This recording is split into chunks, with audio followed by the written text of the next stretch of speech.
correct in Hebrew first of all. העולם פה גדול, המזגן טוב הוא מלפנים, ואני ממש מבקש מכולכם לעבור למען לכבד את האורחים שלנו.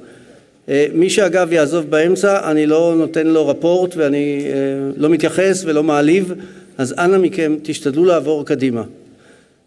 אני רואה שממש משפיע עליכם. Yesterday there was in another panel that I was leading a guy from the FBI.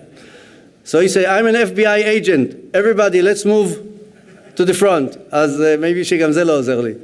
טוב, אני רואה ששיתוף פעולה לא יהיה לי כאן היום, אז זה בעייתי. I'm Rami Efrati. I'm the self-nominated cyber ambassador of Israel, meaning that I'm promoting cyber all over the world, unless doing some job as well, which is not relevant at time. Crazy guy about cyber and especially on critical infrastructure, OT security. And welcome to the OT security panels that I have the privilege to have it today and to moderate it together with you. I'm very happy that I see here at least several ladies, which I believe you should have more ladies in this place, because we need to have ladies in cyber as well. In OT is a special one, so I give you a challenge. I'm very happy that you all come here, and let me just say one word in Hebrew, because I don't want you to understand for a second. חברים, יש לנו פה אורחים מאוד חשובים ומכובדים. בואו נתנהג אליהם כמו שאנחנו מתנהגים לאורחים, וכשאני אגיד את השמות שלהם, מחיאות כפיים כאילו הגיע, לא אתן שם, כי היום אי אפשר לדעת מי בעד מי, ואני מאמין שאתם תעשו את זה בצורה טובה ויפה. Three panels, one day on OT security. What does it mean? It means that we believe that cybersecurity for OT is becoming more and more a need for everyone, for nations, for enterprises, for company, for everyone. And we are going to listen a lot about it. Just let me know, who is in the audience is somebody who came from a startup on security, OT security? Wow, that's good. When I thought about it in 2012, I think there were only 2 companies. So it is amazing that you are here, and I'm sure that you had the benefit to meet all the panelists who are here today, to speak with them. It's a must. It's important. It's a need to cooperate and to change information between each other. I would like, first of all, to thank the Tel Aviv University, ICRC, Professor Ben Israel, Gili Drob, and of course Ronit, who is sitting there. Without this angel, we could not have been here now and having this panel. מחיאות כפיים סוערות, זה היה תרגול, כן? וזה מגיע לה מכל הלב. So, what is a critical infrastructure? I'm not going to speak about it today, but let's think, what is it? And we have in our panels so many people dealing with it, each one coming from another part. Oil and gas, transportation, electricity. But some things are still missing, which I believe we will have them soon. Space as a part of the OT. Drones, which I believe, and I'm not going to give you all the scenarios that I gave yesterday in the other panel. So many things that has to be changed because everything is changing. Technology is changing. Solutions are changing. And I'm not going to repeat what some people will say, and some of them have already said it before. And what is critical infrastructure? What is critical to Israel is not all the time critical for Singapore, for the States. Israel is dealing with cybersecurity for critical infrastructure from 2003. After the movie of Die Hard 1, 2, and 3, the guys from the Israeli Shin Bet established a new organization called REM, or NISA, National Information Security Authority, which had the responsibility as a government and regulator to the critical infrastructure. At that time, 28 companies only, very secret, nobody knew about it. And they had a big success. Everything changed when the Israeli National Cyber Directorate was established at the first time, Israel Cyber National Bureau. I am proud to be one of the founding members. I'm the head of the civilian one. And we had to identify what is critical infrastructure to date, not what have been before. I believe we will talk about it, but this is something to decide. About 2 years ago, with the Israeli National Cyber Directorate, we had a panel. How do you identify what is a critical infrastructure for each one? oil facilities, water facilities. That's okay, that's fine. But in Israel, till now, we had only one bank, the Bank of Israel, as critical infrastructure. What about the others? What about the digital banks? What about so many things? What about hospitals? So these things are now being done in a lot of work together with the Israeli National Cyber Directorate. And what is an attack? Who is attacking? We'll speak about it. I'm not going to add. But we are going to speak today a lot about attacks done by national adversaries. In the Israeli case, let me put it very clearly, by national enemies. And yesterday, Gabi spoke about it and some others as well, so it is now Now, you can take it out. Before inviting our keynote speaker, Ms. Ann Duncan, which I'm very proud, and thank you, Madam, for coming to be here with us today and represent the American perspective. Let me just very quickly speak about the three panels. Two panels that I'm going to moderate will be, first of all, about critical infrastructure in the national level, and we are going to have with us, don't come to the stage yet, I'm going to just to say the names. We have Ann Duncan again together with us. It's a big proud, I can tell you. No, תודה, וזה אתם בסדר, יישר כוח. Steve Bieber for water resource in the United States. George Michailidis, our friend, and coming directly from Cyprus. He had the shortest flight, if you will not have to wait in the airport. And Shachaf Rozhansky from Silus, and Mr. Go Eng Shun, who did all the way from Singapore to be with us today. This panel will deal with protecting national critical infrastructure while new threats and technologies emerge, and Anne will be able to give us the USA perspective. After that, about an hour, we'll have the second one. Second one is going to deal with, do we have the right solution to protect from state adversaries using state-of-the-art technology? As technologies is starting also to appear, new technologies in our area. And the last one, which will be moderated by the Israeli National Cyber Directorate, is really dealing with the right thing. Are we going to have our controllers in the cloud?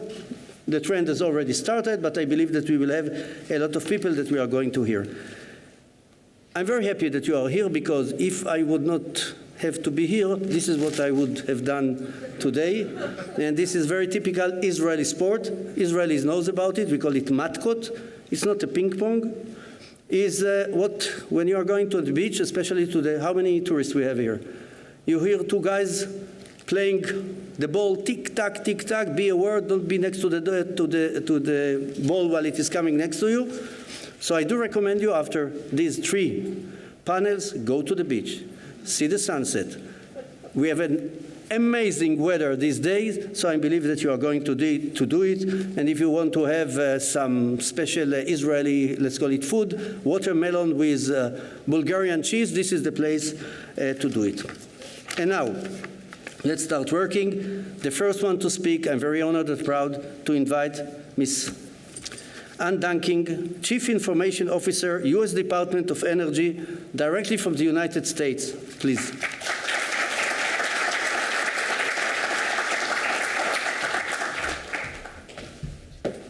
Thank you for coming. Thank you. Thank you very much for, sorry, I'm a little shorter than he is. Thank you for inviting me here, and for all of you for joining a long session late in the afternoon. So thank you for all of you who are going to get the most out of Cyber Week. And in that vein, I will keep my opening remarks brief so we can get right to the panels, because it's far more interesting to hear a conversation than for me to drone on. Cybersecurity. And in particular, cybersecurity for our critical infrastructure is exceedingly important to us right now. And there is no doubt all you have to do is look at the news, or in many of your cases, go to work to recognize just how incredibly important this topic is and the threats and risks we see. We do not have to look far to see the impact that bad actors can have on our lives. We see ransomware attacks in healthcare facilities, oil pipelines, rail systems, and other areas of critical infrastructure. We see countless records and personal information stolen and used for nefarious purposes. And worldwide cybersecurity incidents demonstrate how urgent and important our work really is and how connected we truly are. The proliferation of technology, including high-speed IT systems, operational technology, large data sets, and integration of literally tens of billions of devices connected to the internet, has created new cybersecurity challenges, and it leads to significant national security risk. Next-generation interconnectivity is collapsing the boundary between the digital and physical worlds and exposing some of our most essential systems to disruption. Our factories, power grids, nuclear power plants, and waste treatment facilities are among other essential infrastructure that are increasingly shedding old analog control systems with digital OT. Advanced wireless technologies, IoT, and space-based assets, to mention space already, including those enabling position, navigation, and timing for civilian and military uses, environmental and weather monitoring, and everyday internet-based activities from banking to telemedicine will accelerate this trend, moving many of our essential systems online and making cyber attacks inherently more destructive and impactful to our daily lives. Our IT and OT infrastructure enables much of the vital work done not only in the Department of Energy, but also across all of our critical infrastructures. Further, we cannot underestimate the interdependencies of all of our infrastructures together. Health, transportation, energy, we are all dependent upon each other now. And this is why, and I will talk about this more as we go on today, this is why we have to take a collective defense approach. We cannot go alone. We are too interdependent to do that. So understanding and addressing these emerging threats to critical infrastructure and cybersecurity more broadly are top priorities for the United States, and I'm sure for every country represented in this room. Defending the systems and assets of our critical infrastructure is vital to our national security, public safety, and economic prosperity. Earlier this year, the United States released our new national cybersecurity strategy, which focuses aggressively on defending the critical infrastructure sector. In fact, the strategy lists defending the critical infrastructure sector to include federal systems as a key strategic pillar. Our adversaries and malign actors are conducting campaigns in cyberspace to disrupt our society, economy, and military in peacetime, and to disable our critical infrastructure. Our strategy also speaks to innovation and a shift of thinking from being reactive to proactive to resilience by design, as well as the need to work with our international partners in this space. At DOE, we do a lot of work on building resilient systems by design. We have a program, among others, called Cyber-Informed Engineering, which is designed to take cybersecurity threats as well as good design practices and create systems that are secure by design. So this resilience by design idea further recognizes the importance of the clean energy transition. More specifically, it calls out the need to secure our energy future as a strategic objective, recognize the opportunity to proactively build cybersecurity into our energy systems. Our accelerating transition to a clean energy future brings online a new generation of interconnected hardware and software systems that have the potential to strengthen the resiliency, safety, and efficiency of the grid. At the same time, these technologies also increase our potential attack surfaces, which require extra vigilance to ensure the continued availability of our energy systems. Finally, our national cyber strategy also speaks to the concept of collective defense. As I mentioned already, today's rapidly evolving threat landscape presents unprecedented challenges, and we cannot solve any of these challenges alone.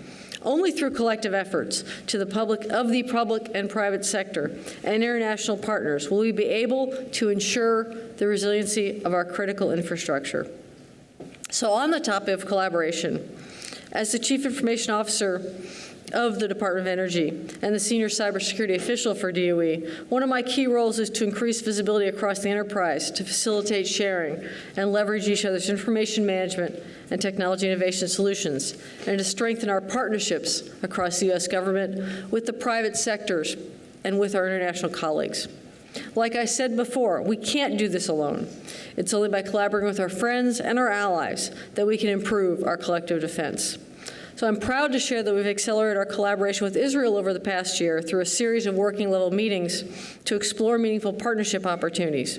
As part of our collective defense efforts, we're now working on initiatives to build on technologies in ways that could be used in Israel's critical infrastructure and will open the door to future collaboration activities.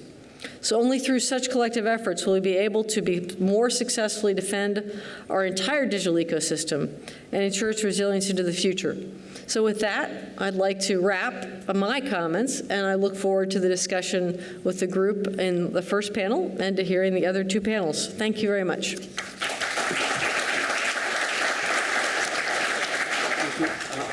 We're going to sit here. We'll Okay. take it up so you don't have to get down. Okay.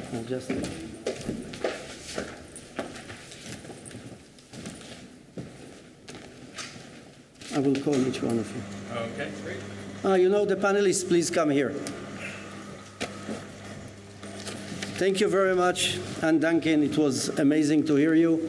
And remember, we have to cooperate. Internationally, we have to cooperate also internally, in the right way, in the legal way, but we have to do it as quick as we can, and that will be the best.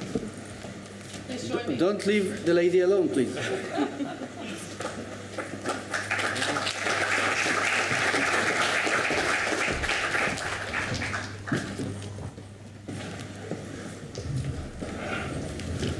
ראיתם איזה הפתעה?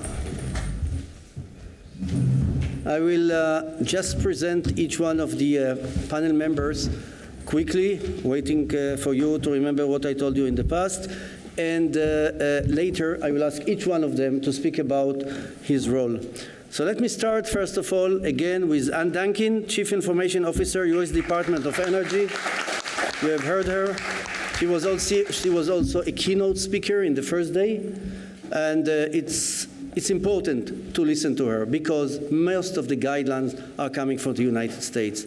And soon, I believe that we are going also to join together several coordinated activities, also with other worlds. We have already started it. Stephen Bieber. Stephen is the Water Resource Program Director, Metropolitan Washington Council of Government. So as you see, we have two Americans here with us. It's very important. And look what they are doing. Energy and water. Just to remind some of you, it is not a secret. It was published about the attacks on the Israeli water facilities. I'm not going now to remind it. Everything is okay. You can drink water and go on. George Michailidis. George Michailidis. He is the Commissioner of Communication in Cyprus, and communication is taking a very important role when we speak about critical infrastructure. The next one is an Israeli. Listen, we have an Israeli in the team. This is Shachar Rozhansky. He's a VP product of Silos. So we have to deal with transportation, and Silos is dealing mainly with trains. Am I right? So we have transportation, we have water facilities, we have energy, we have some more. We will listen to some of them, not all of them, during the next panel as well. And last but not least, Mr. Go Eng Chun, President, Cyber Business at Singapore Technology Engineering. How many of you have heard about Singapore Technology before? Good. If not, and if you want to have a very good food, go to this place. It will be very worthwhile. Let me start again with Ann, please, and ask you, what unique challenges does your organization face today in protecting mission-critical operations and critical infrastructure? About housekeeping, one word. it is very important, at least for me, that you will ask questions during the panel. Don't wait for the end. So anybody who has, it's not going to be like a regular Middle East. I'll give time. Each one who has a question will raise his hand, and I will try to give all of you to ask the question. And please. Sure. A little closer, so, is the mic picking up? Mic on. Dovid? Yeah, it's on. Okay, all right. If y'all can hear me. So I want to take the opportunity at this point to tell a little bit more about DOE's role. So it's not obvious what we do at DOE. If you heard me yesterday, I went over it a little bit, but just to, if you didn't. So DOE's mission starts with nuclear so DOE's history goes back to the Manhattan Project. So we have this legacy of all the facilities that were used to build the first nuclear weapons and the first, also the first nuclear power. So, yes, okay. All right, a little even closer. I'll get it right up here. All right, okay, sorry. So part of our role, we built the first nuclear weapons and we built the first nuclear power plants, and we still have a history of that we are currently responsible for maintaining the nuclear stockpile. We provide propulsion to nuclear submarines. We deal with nuclear nonproliferation, and we clean up nuclear waste because we were in a hurry when we did the Manhattan Project. We created some waste, and we're still cleaning that up. So secondly, we run the power grid in 36 states in the United States, and we sell bulk power to retail power providers, so power companies. So there are other parts of the U.S. government that generate power. The Army Corps of Engineers, the Bureau of Reclamation, Tennessee Valley Authority, all these folks generate powers primarily from dams, and then we sell that power, and we run the grid in 36 states. And then we are responsible for the clean energy transition. So we do a lot of grant programs, a lot of basic research in that space, which leads us to our 17 national labs. And our 17 national labs do everything from research in national security to open science.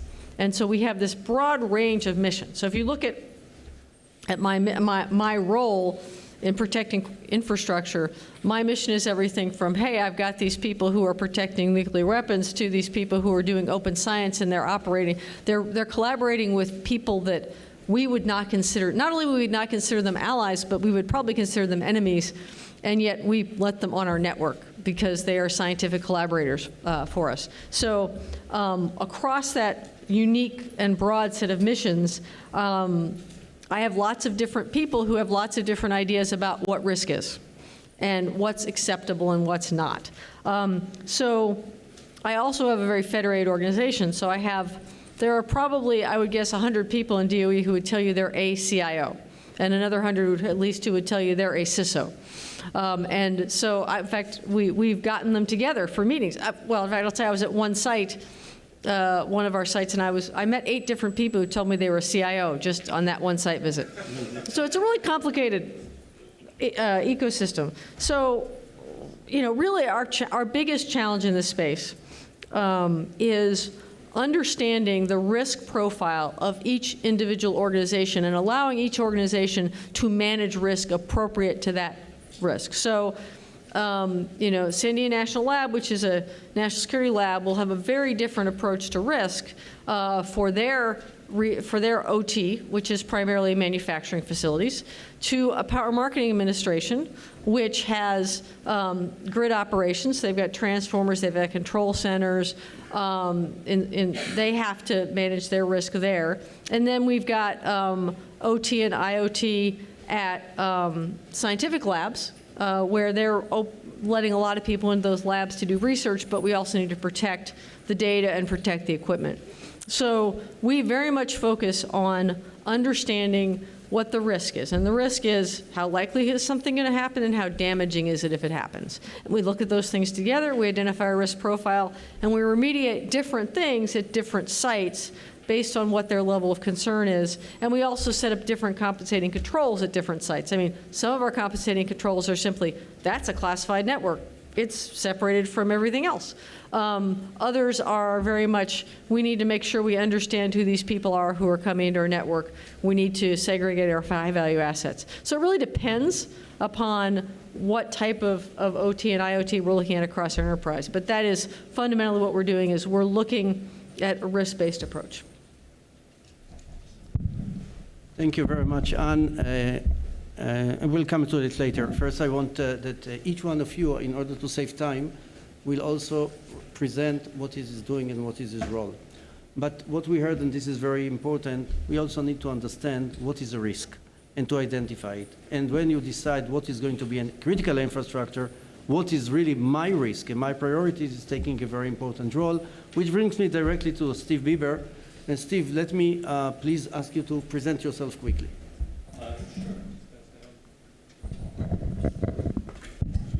Sure. Hi. Good afternoon, everybody. Steve Bieber. I work for the Metropolitan Washington Council of Governments.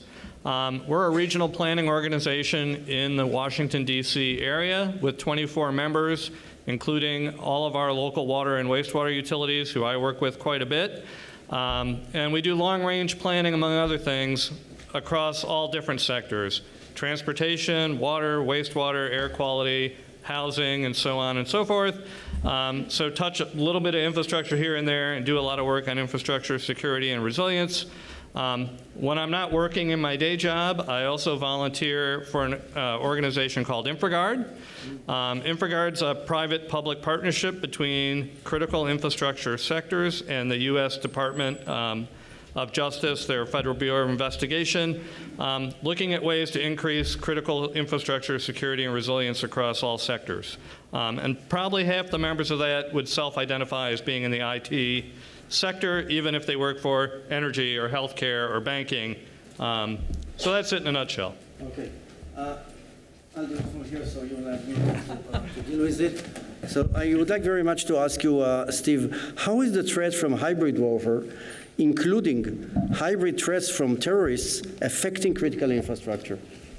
Sure. So I know it's been in the news quite a bit lately. Folks, I'm sure, follow the military conflict happening in Ukraine between Russia and Ukraine. But, you know, prior to that, you all probably recall attacks on the electric grid in Ukraine, cyber attacks against the grid. And leading up to the conflict before Russia invaded, the prelude to that was cyber attacks against critical infrastructure in Ukraine, followed by kinetic attacks, and then misinformation, other things like that, all combined together as part of hybrid warfare. Those same type of tactics now are not limited to nation states and the battlefield like you think of in Ukraine, but terrorists are adapting those same tactics and procedures that you'd see a nation state taking.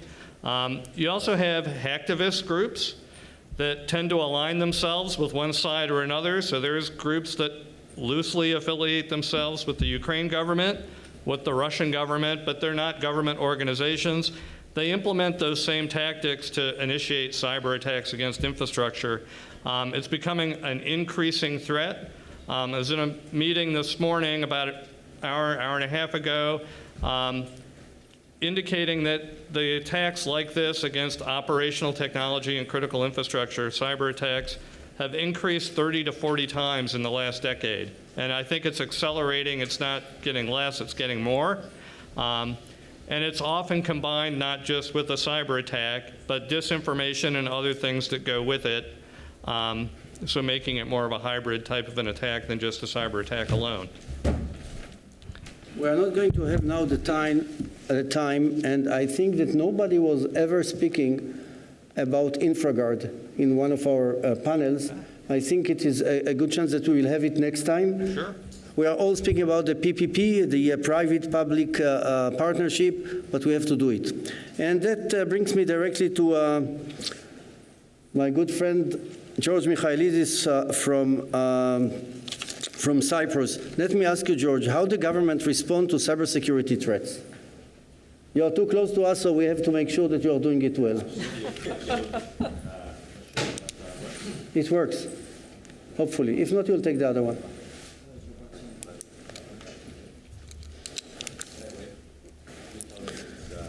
If not, you can come here, whatever you want.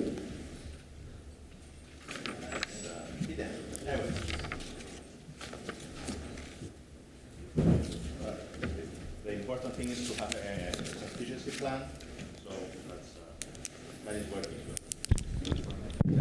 Now it's fine. Now it's fine. Right.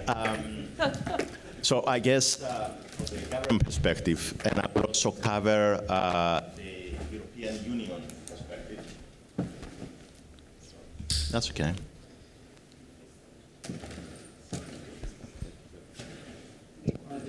All right. Okay.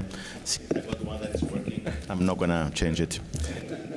So the first thing that the governments and the European governments they had to do, and of course under the direction of the Commission, is to have the legislation. And that legislation started back in 2018-17, and that was the first version of an NIS, the Network Information Security Directive. Now we're moving to NIS 2. That will be further expanded, expected to have it completed by 2024, if I'm not mistaken. So the first bit is legislation. And then, using that legislation, you have to cover several pillars that are very important. First of all, you have to build the security framework. Having that completed, you have to promote cooperation, which is, again, part of the legislation, cooperation between the countries. Because as we all know, and I guess it's there in every single conference, that you cannot do everything by your own. You have to cooperate. So that's the whole idea. And I would say one of the much importance is the response to an incident. That's why the national CSIRTs were also part of the NIS directive. So having these three, and working with that, implementing them since 2018, now we start getting more things to add some more spice on the way we address threats from cybersecurity, and this is the funding. So Commission has created this mesh of network coordination centers, the NCCs, which are coordinated by the ECCC, which is the European Cybersecurity Competence Center in Bucharest. And this is the mechanism to disseminate funding to the countries, but of course that might also include sometimes countries outside the European Union, to enhance research and development, to enhance the posture of the country in terms of cybersecurity, capacity building, awareness, promote technology. So all this be funded through this mechanism. And lastly, is to a robust UR ecosystem. And when I say ecosystem, I mean mainly the business, the SMEs. So for example, Cyprus, which is mainly depending on SMEs, like 90–95%, it is important to have them covered. So you have to build the mechanism to provide funding for them to upgrade their capabilities, but also for them to be able to certify themselves about their skills. So pretty much that's the way we deal with the cyber threats and, of course, the challenges. Thank you.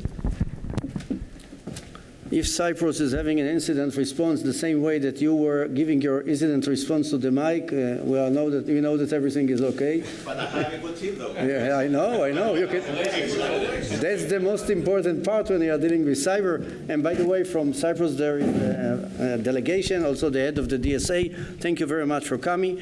I will let you have your question after we'll finish the first panel. So now we are going to to Shachaf Rozhansky from Silus, our Israeli friend. Before I'll give you the answer, please tell us what you're doing. Absolutely. Can you hear me well? Awesome. So hi everyone, Shachaf Rozhansky from Silus. I'm leading the product group at Silus. And Silus, we are a startup that focus on cybersecurity for rail. So we like to call it rail tech cybersecurity. It's a new area that we coined. And the whole focus is how you protect the entire infrastructure of the rail, whether it is the rolling stock, whether it is the infrastructure running like the switches, the traffic light, and as also everything that goes in the station, where the main idea is, first of all, to help keep people safe. So all of us are traveling in the rail, and we want to make sure that people are going from one place to another safe, and also making sure that the operation is maintained on time and according to the standards that are needed. And obviously, cybersecurity has a lot related to that, and if someone intervenes in the process and attacking a train or one of the infrastructure that is available, then obviously either safety is impacted or operational resiliency is impacted. Let me come to the question. Yeah. So we will be able, it's quite a long question, but I'm sure that you will answer it very shortly. As the cybersecurity market for critical infrastructure matures, do you believe the preferred approach will remain generic, or will it become more specialized and tailored to specific industries such as energy, rail, water, etc.? So the short answer is yes.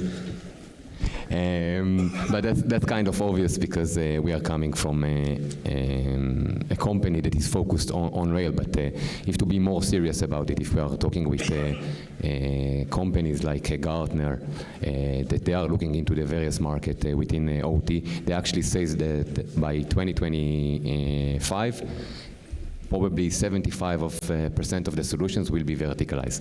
And there is a good reason for that. And actually, if you are looking into the various spaces, whether it is water, whether it is energy, whether it is rail, there is a good reason why one would want to choose a dedicated solution for the vertical itself. The first reason would be around the technology. So if that space, like in rail, for example, have a very unique technology, a very comprehensive technology that eventually controls all the different elements down there, this is where you want a dedicated solution that will be out there and will really understand the technology itself. And the other point that is really critical when deciding whether to go verticalized or not is the kind of processes and business logic that are about. And I will give you an example, a simple example in rail. So when protecting rail, it's not just important to understand that someone was trying to attack your network. You also really want to understand if someone sent a command to a rail to go into the same segment as other rail was into, and then those rails will collide. So it's really important to understand the business process, and where business processes are coming into place and they are more sophisticated, this is where you would like to go verticalized. So to finalize, I believe that this is the way that the market will go forward. Thank you, Shachaf. Speaking about trains, by the way, as much as I recognize, I think in June that there are two delegations from Singapore, one from LTA, one from SMRT. So it means that those who are dealing with new and modern facilities are looking for their solutions. And we are speaking about trains, we are speaking about signaling, which is the most, let's call it, sensitive issue, and about some others as well. I'm very happy that in Israel we have at least one or two companies dealing with these things, and this is great. Which brings me directly to Mr. Engchun. Please describe what you are doing, otherwise. Yeah, okay. So maybe just to, anyway, our leaders for cybersecurity for our Land Transport Authority delegation is also here. So just a bit about Singapore. We identified under the Cybersecurity Agency 11 CII. In fact, I was trying to type down so that I can remember. So we have land transport is one, maritime, aviation, water definitely, public security, government, financial, healthcare, media, energy, infocom. So these are the 11 CII that's been identified, and each of the CII sector, there is an identified sector lead. So the sector lead responsibility will be really is to ensure the security reporting above, of course, at the national level, but we also have to flow down to be responsible for all the subsector capability or all the operators. Then for ST Engineering, where I came from, we are about 57 years old, a very young company, but we are just about 2 years younger than Singapore, which turned independent in 1965. So we have about 26,000 employees worldwide, and if you look at the business in ST Engineering, it's really a lot to do with exactly what we talk about, because we're an engineering company, we deal with defense, we deal with government, and then aerospace, maritime, military system, as well as satellite communication and smart cities. Good.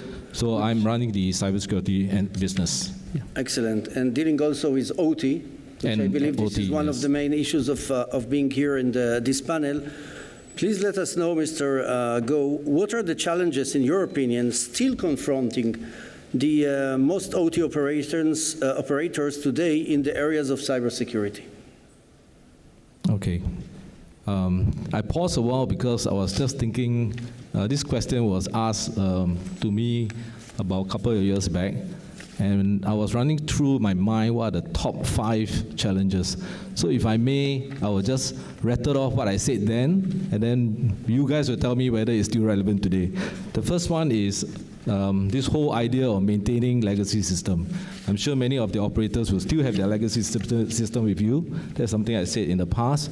So this is one of the biggest challenges. The other one is we keep talking about somehow the cybersecurity folks cannot be communicating with the operators because the operators lack cybersecurity skill. So at a point in time, we are saying that should we train cybersecurity to be OT, or should we get the OT operators to be trained in cybersecurity? So that's one of the second challenge. The third one is now we run all the OT operation and infrastructure. You know that you need a lot of third-party vendors, and you need them to come in to do the monitoring and maintenance and patching and so and whatnot. So that itself presents a kind of OT challenges. The fourth one that I mentioned is really the understanding between IT and OT. It used to be, we just said that, okay, it's network separation, there's air gap, but we know that that is not true nowadays, and more so today when you try to digitize to actually increase the effectiveness and efficiency. And the last point really, why we are also here, because we are looking at tools, but we all know that there's no single tools or sensors or whatever technology and solution that can solve all the entire OT cybersecurity problem. So if I say this 5 years ago, and for the show of hand, is this 5 still relevant today?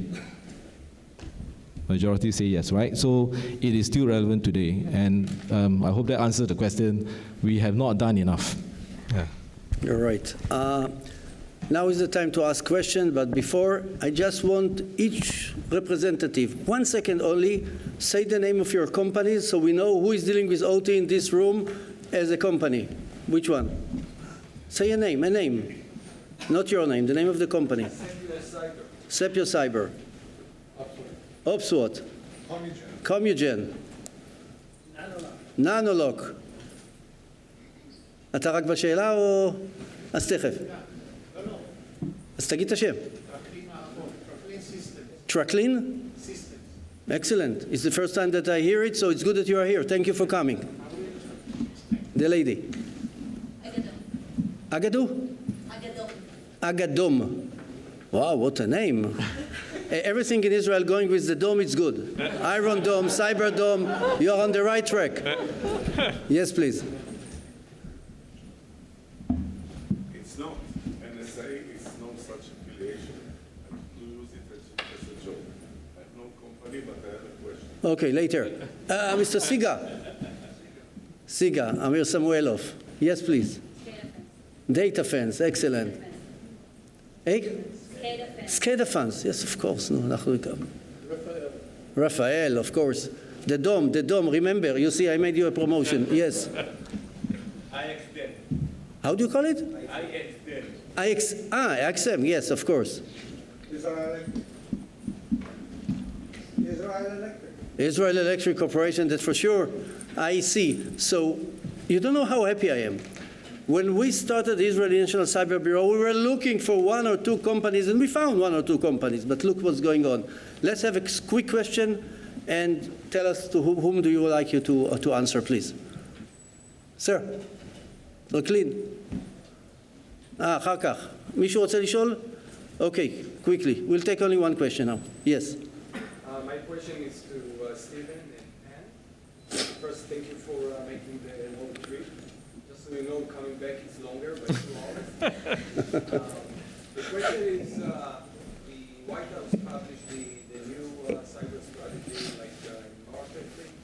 And you referred to the first pillar, or maybe the 5th one, about collaboration. But I'm interested to hear your perspective on the 3rd one, which talks about the industry.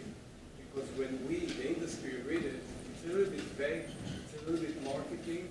So try to put yourself in our shoes and tell us what you suggest us as an industry to react to that important message from the White House? Yeah, we take now only one question. Yes, please. But it's good that some people are reading exactly the regulations that are coming. It's amazing. Yeah, so, so I think, and I may not be able to address everything in that pillar because I don't live that pillar, and so excuse me if I don't get all your, you can ask a clarifying question if I don't respond to all of it. They didn't offer any clarification.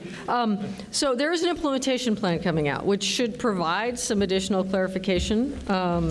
And according to Kimba, that should be out very soon. But I think, you know, when I look at the third pillar, I mean, there's a couple things that they're trying to accomplish there. One of those is, and Kimba talked about this in the plenary, and I talked about it very briefly as well. We want to shift the burden to those most capable of carrying the burden for cybersecurity. Historically, the burden has been distributed to everybody, including your grandmother, and, you know, small rural electric companies, you know, and nonprofits, and, you know, everybody. And our goal is, with the strategy, is to ask both government and industry, large companies, software providers,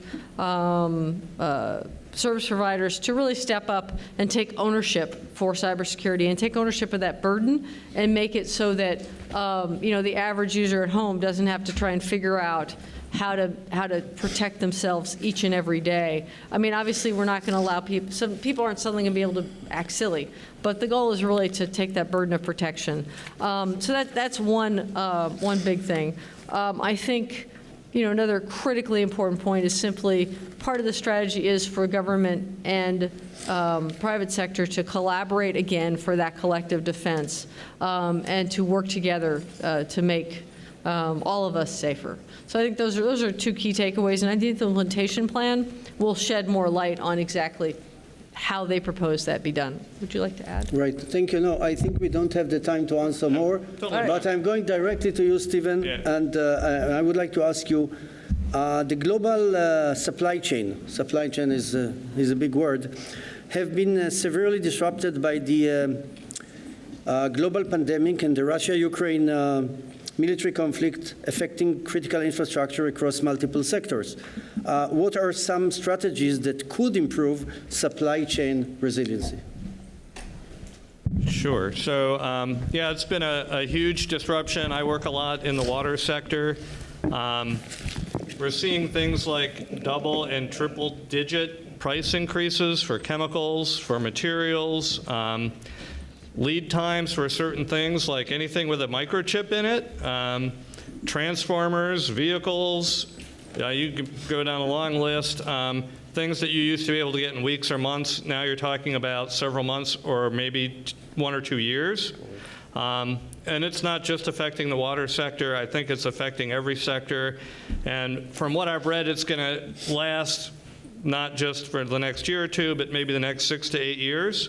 So it's not just the pandemic, it's not just Ukraine. There are some ongoing things that I think are going to be with us for a while. In terms of things to mitigate it, there's lots of things that could happen. One that is happening, which I think is great, you know, with the CHIPS Act and with kind of onshoring or bringing back domestically a lot more manufacturing of critical components, including components like microchips, so that you're not dependent on supply chains far away, you're dependent on things closer in. I think probably that's the most immediate thing we can do. I also think some of the collaboration and coordination that Ann mentioned can also really help alleviate supply chain issues. I know in our sector there's a lot of mutual aid that happens. There's not a lot you can do to make steel manufacturers make something quicker, or transformer manufacturers make something quicker. They're doing everything they can do. But as a sector, we can work together. If one entity is having a problem, another has a resource to alleviate it. We can fix the problem right now. We don't have to wait a year. We can fix it right away. And I think more collaboration like that, and governments helping with that too, can really alleviate what's going to be a problem we're stuck with for the next, half a dozen years. Thank you. As we have understood also yesterday in one of the speakers' talk, He said, listen, how is the hackers working? They are trying to find a vulnerability. You are not vulnerable, you are vulnerable, they will attack you. You are not, they are going to the other one. So I think this is what it's going to be. Since we have only 10 minutes, I'm going quickly to Mr. Michailidis from Cyprus. After describing your questions, and I would like to ask you, what are your major priorities? And you can also add about your major challenges at the same time. Well, after, let's say, following the legislation, following the incident response, and other things I mentioned earlier on, then you take it to the next step. And this is like the early warning system. And this is a SOC, the Security Operations Center. So you need to be able to monitor, you will be able to watch the critical infrastructures. And of course, this is where the sectorial comes, because the energy sector is a different beast than the financial sector. So you need to have the sectorial sector too. And there's another element of complexity, and this is a cross-border. So actually, in fact, we are working as a country, and we're leading a group of 4 with a co-funded European project of creating a cross-border SOC cooperation. And that is to be able to have a coordinated response between countries for an incident. And believe me, this is not going to be an easy thing. And lastly is staff, and this is actually one of our major challenges, and is to create a bigger pool, and this is by creating like an academy, an ICT stroke cyber academy for upskilling, reskilling people, because no matter any underground technology or system that you have, if you don't have the staff to operate, it's as much as you don't have it. And believe me, the last several months back home, we became the biggest training center, because we just get people, we train them, and they just leave. So, and I guess this is the problem that anyone has, is to get and retain.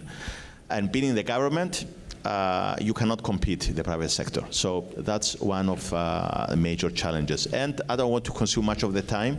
And one more challenge is the slow speed the government sector operates.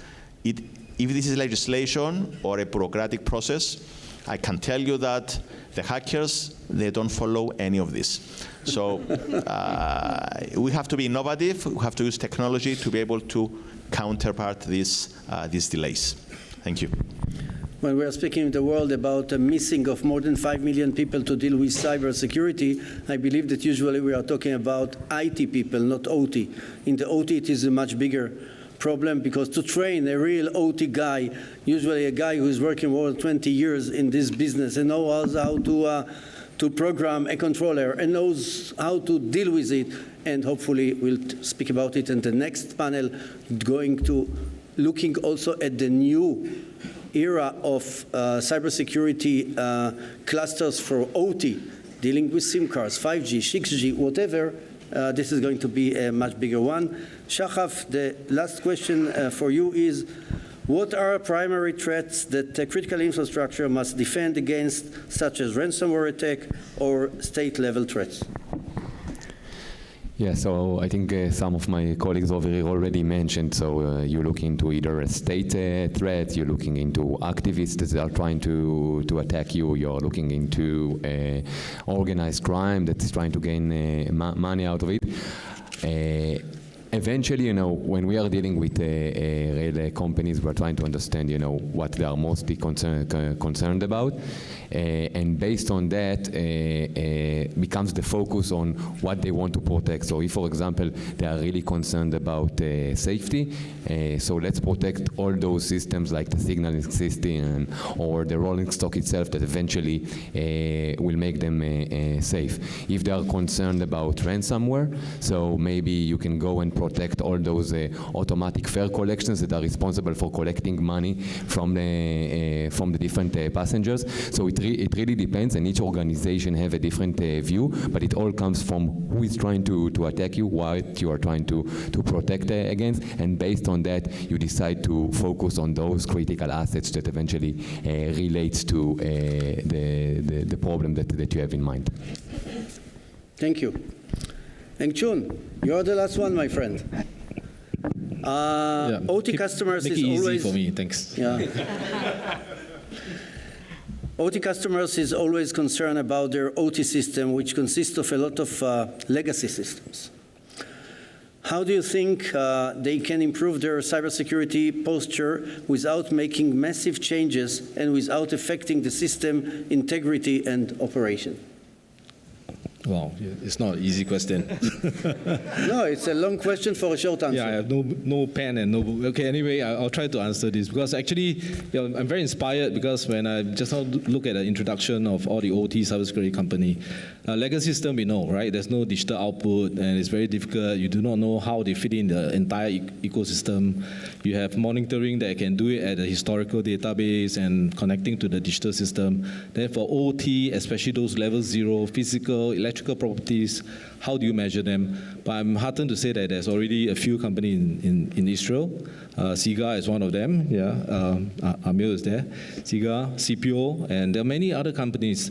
So they have started to think that if you can look at level 0, integrating to, under a Purdue model, integrating to the level 1 and all the way to level 3, 4, and eventually to the IT system, and putting them together, there will be a way to actually look at all the anomalies and detect them.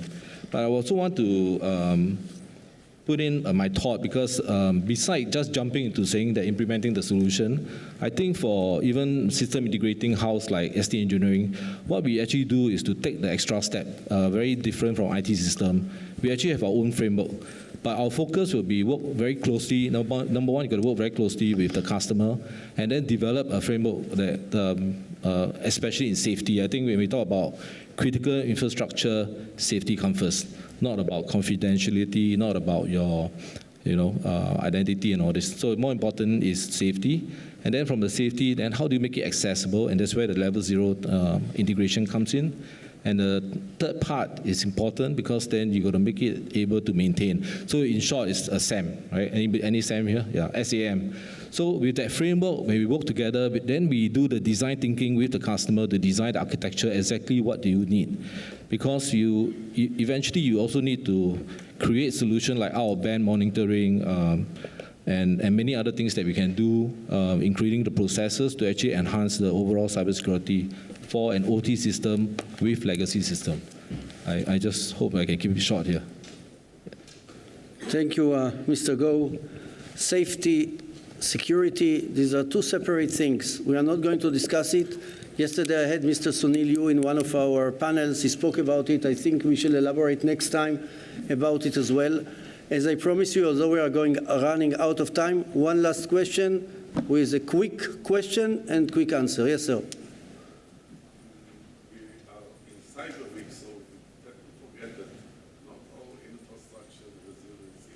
תגביר את הקול, אפילו אני לא שומע.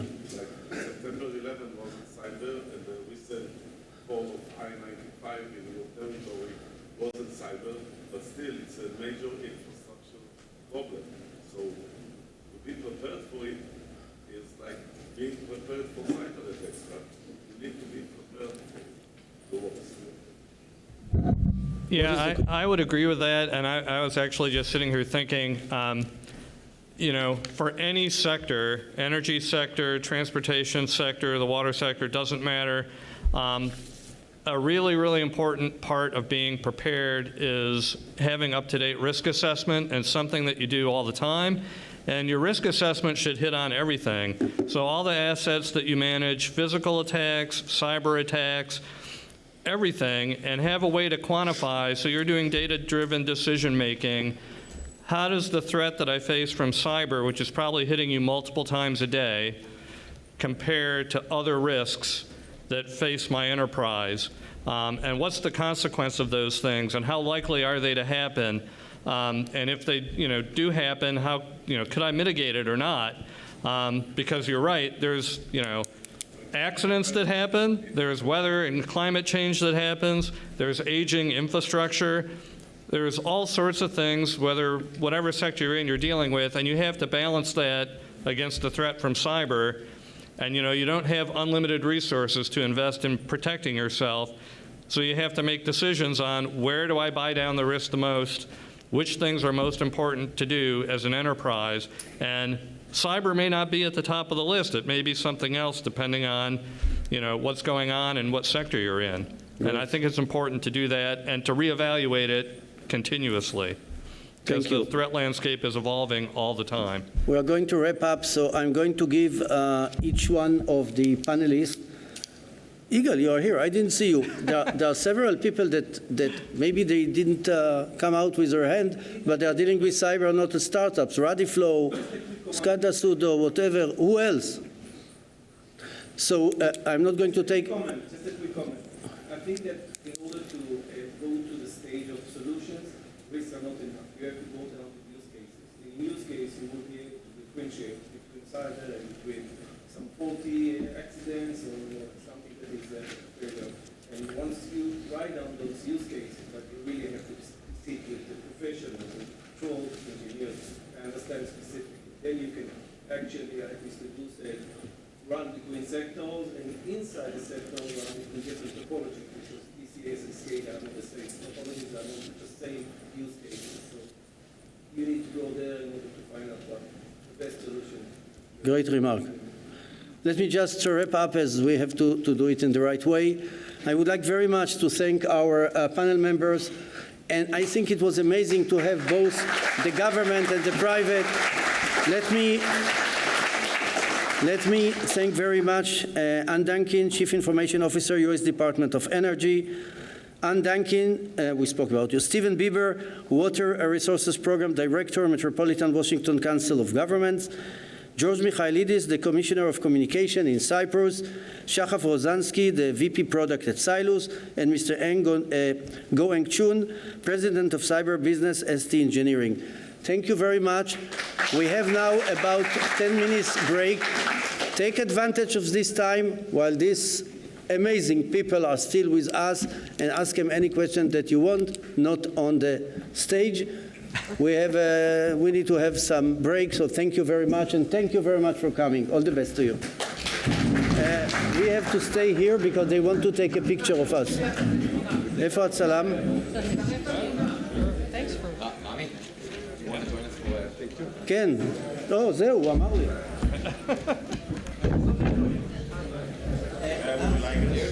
Now after we wrapped up, we can all... Now we cannot smile. Okay.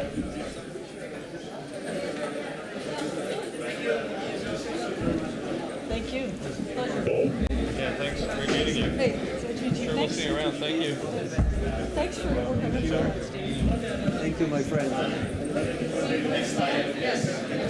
So very special to stay for the third one also, because this is a very, very professional one, and I do recommend that those who are really dealing with it will be there. Let me now, I'm not going to give all the introduction. Now we are going to speak about, and please, רוני, tell me, עד מתי יש לנו? שאני אעשה את זה מסודר? Okay, תכתבי לי. Do we have the right solutions to protect from state adversaries using state-of-the-art technologies? אנחנו כל היום שומעים על טכנולוגיות חדשות. המילת הזהב שהייתה פה באירוע, ChatGPT. סם אלטמן היה פה, סיפרו לי. Sorry, in English. We are now listening and we hear about new technologies, yes? What is the most famous, well-known word? ChatGPT. Some of my friends told me that Sam Altman, OpenAI, was here. In this place, half the place was empty. He came this year again, nobody could have even one seat. So ChatGPT, how is it going to affect cyber? How it is going to affect our life in cyber? Quantum computing, machine learning, AI, what else? I don't know, we will see.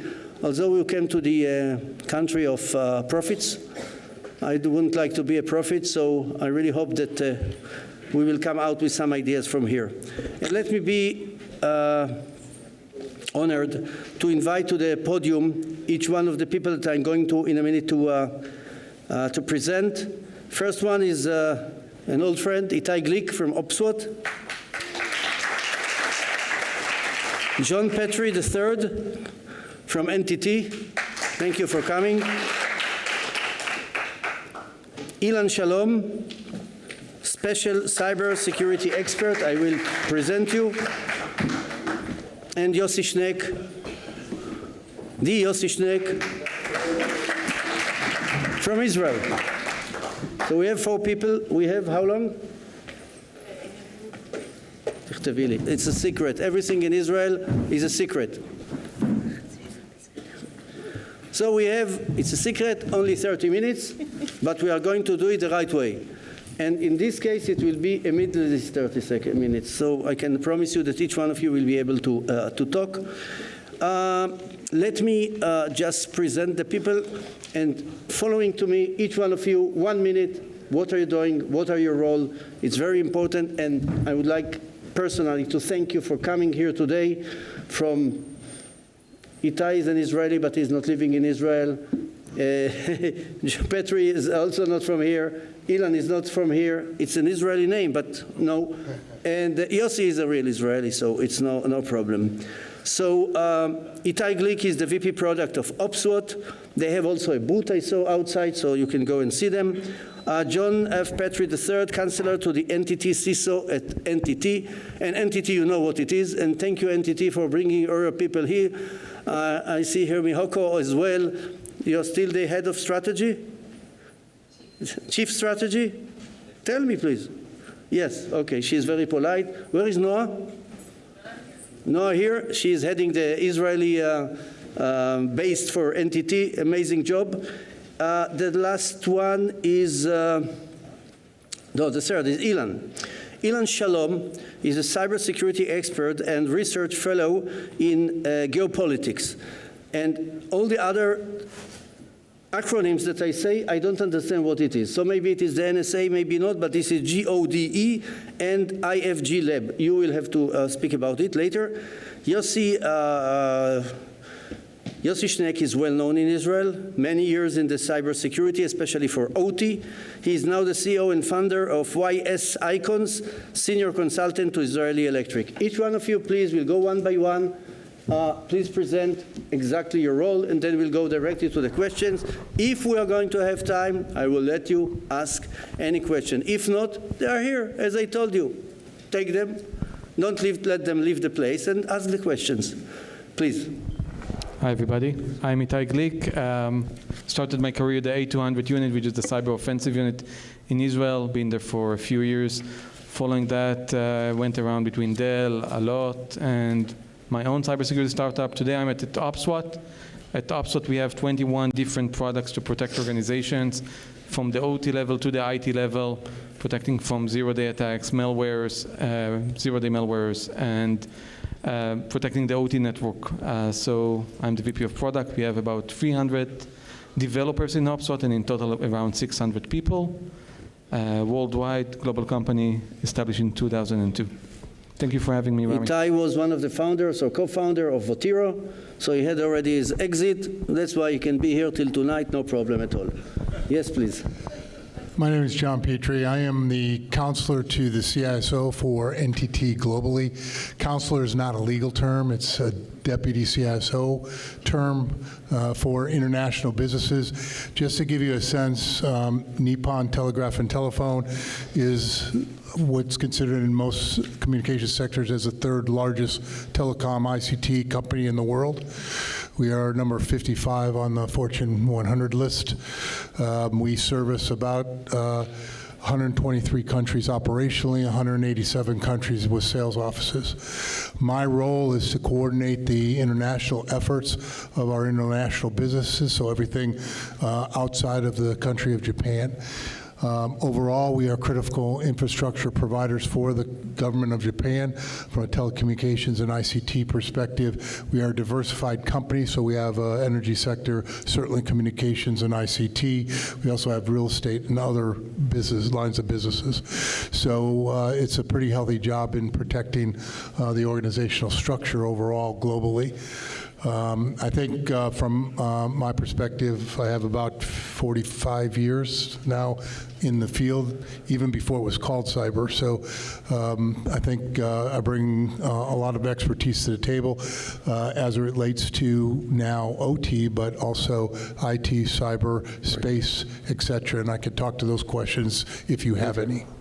Thank you very much. It's a big pride for Israel that NTT has decided to open its very important office in Israel. 45 years in the field. Yes. Yes, it's before he was born. I wasn't born. I'm 38 years old. Okay, my name is Ilan Silom. I'm coming from France. As has been said, I'm a researcher in geopolitics and cyberspace, working mainly today on critical infrastructure, cybersecurity of critical infrastructure in the energy sector in the Middle East. So my past 3 years was to move in the Middle East to discuss with regulators, with authorities, with different involved person in cybersecurity ecosystem, and at the same time, I'm the founder of the European Observatory for the Abraham Accords. He is well known in his field, and I'm very happy that you made all the way back here. Yossi, please. It's working? Yeah. Yossi Shineg, actually, I'm the former Vice President Communication and Chief Cyber Officer of Israel Electric, one of the most critical infrastructures in Israel. And today I have also, I'm serving as a senior consultant of the company, Israel Electric, and I own my own consulting company, working with many companies presented here, with Commugen and SCADA Sud, and other companies. I don't compete with John, but I'm in the 48 years. I'm working for Israel Electric 48 years. So I think that John and me together are more than all the audience here in years. So see how many years of experience do we have here. Thank you very much. אתם משתפי פעולה למופת, אני מאוד מעריך את זה. Let us go directly to work. Itai. As critical infrastructures becomes increasingly interconnected and reliant on digital technologies, what do you think are the key challenges and vulnerabilities that organizations need to address to ensure the security of their systems? Starting with a tough question here. Well, organizations OT and IT are colliding, and we need to make sure that the organization is protected end to end. When you have nation state attacking your organization, they would start eventually with an IT. So you need to protect everything that gets into the IT. Following that, they would find a way to hop on into the OT network. You need to make sure that every component of the network is protected. But finally, when they get to the OT side, they would also look for vulnerabilities, just like they look for vulnerabilities in the IT side. And when they found those vulnerabilities, they would continue and propagate in the network. And you need to make sure to monitor what's going on in that network. You need to make sure what are the assets in the OT side of the business, because they would be attacked eventually, just like we saw in many cases in OT attacks. They would reach the controller, the PLC, or the EWI, and they would just attack that station, causing damage to the OT side of the business. They are not looking to do a simple ransomware. They are looking to shut you down. They are looking to make unreversible damage to your organization. And in that case, they would find a way to reach to that PLC, make the damage they want, and go away. You mentioned earlier ChatGPT. I think that in those cases, we can start to think about using artificial intelligence inside products inside the OT network to protect the organization. So that's correct. And as much as I know, there are several companies that have already started to do it, but soon it will be a part of our life. So ChatGPT will be only the first one. We are going to have more and more. Hopefully also some Israeli companies as well will be a succeeder. Mr. Petrie, please. We are all talking about bad actors, AI. What do you have to say about it? Everything. I know. All right. So we've now mentioned AI, so I've done my due diligence.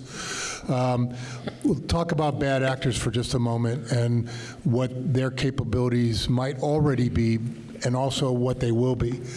Bad actors are starting to take a look at AI faster than we are as a profession.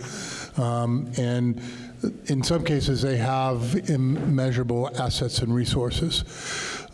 We started noticing a lot of the activity in that direction during our support of the 2020 Olympics, which actually came in 2021. And we are now, NTT is now a member of the JCDC for the United States. We are one of 2 foreign companies, and we're starting to see this trend of activity. So why is that all important? It's important because if we don't get our acts together and move AI faster than what we're moving it, we're going to be overcome. And I think we can't defend against an AI attack by multiple bad actors who might be cooperating together.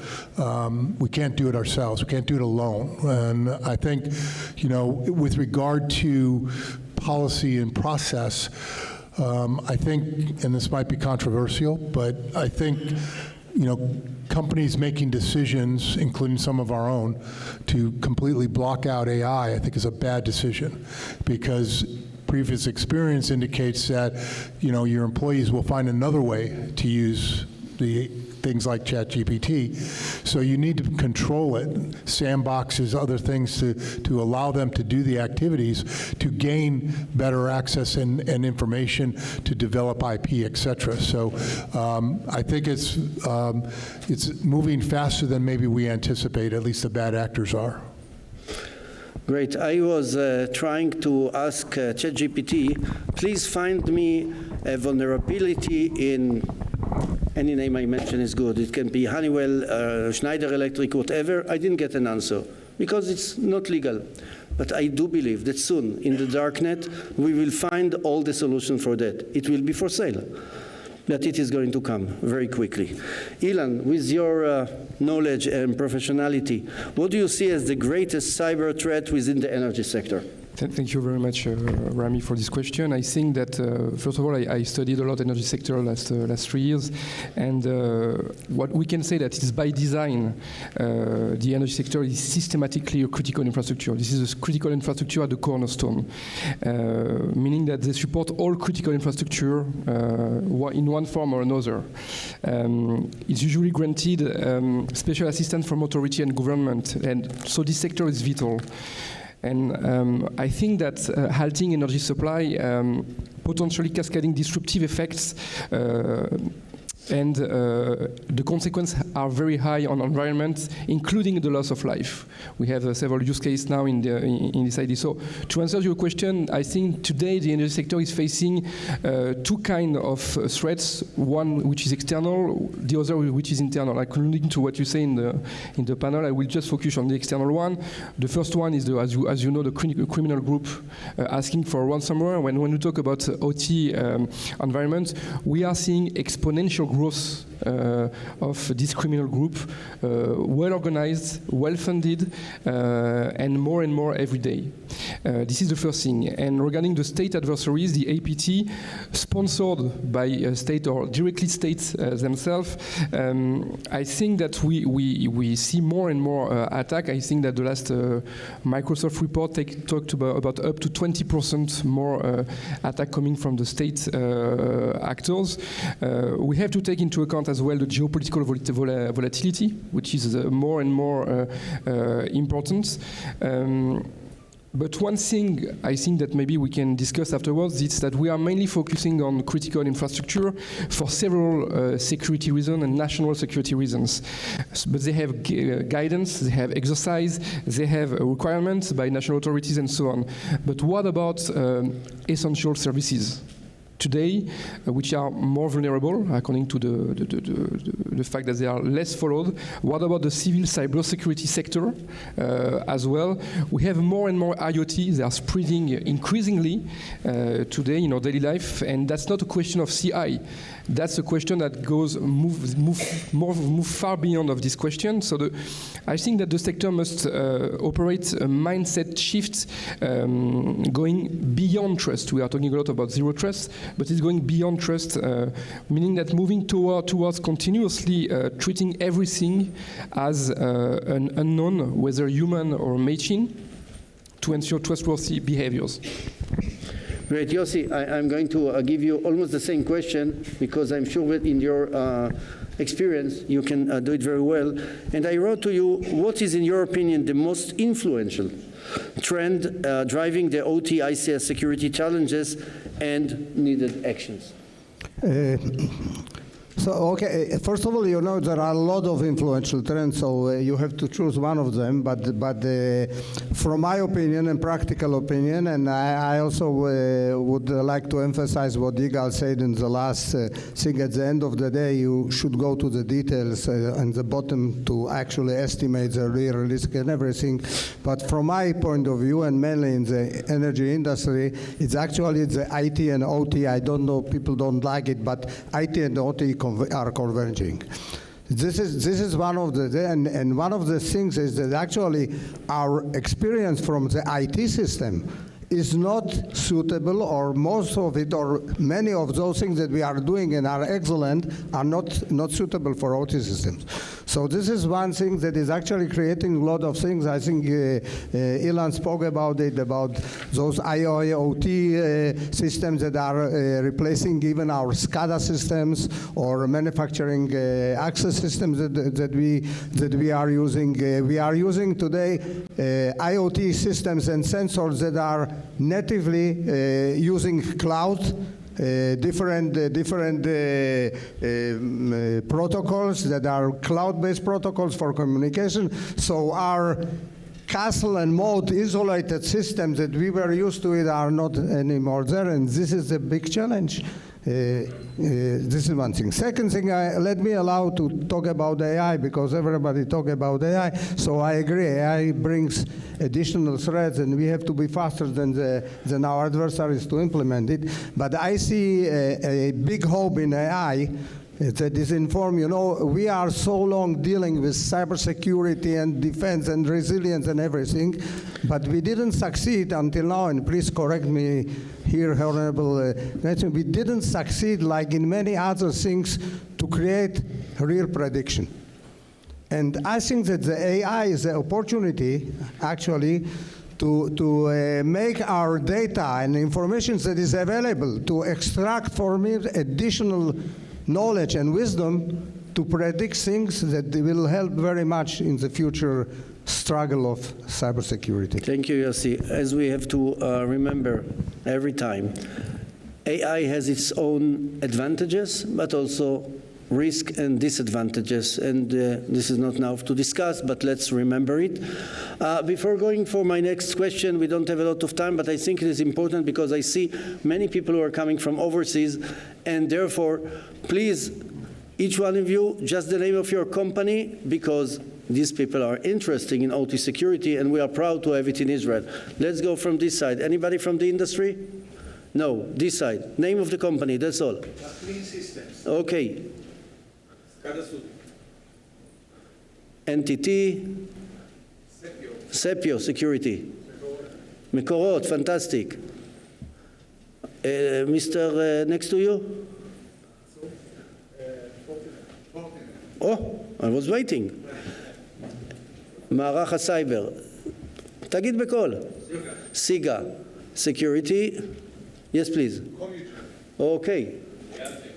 איך? ריאליטק? מה אתם עושים? Cloud security. Excellent. I wanted just to know because I didn't know it and I want everybody to know. Yes, please.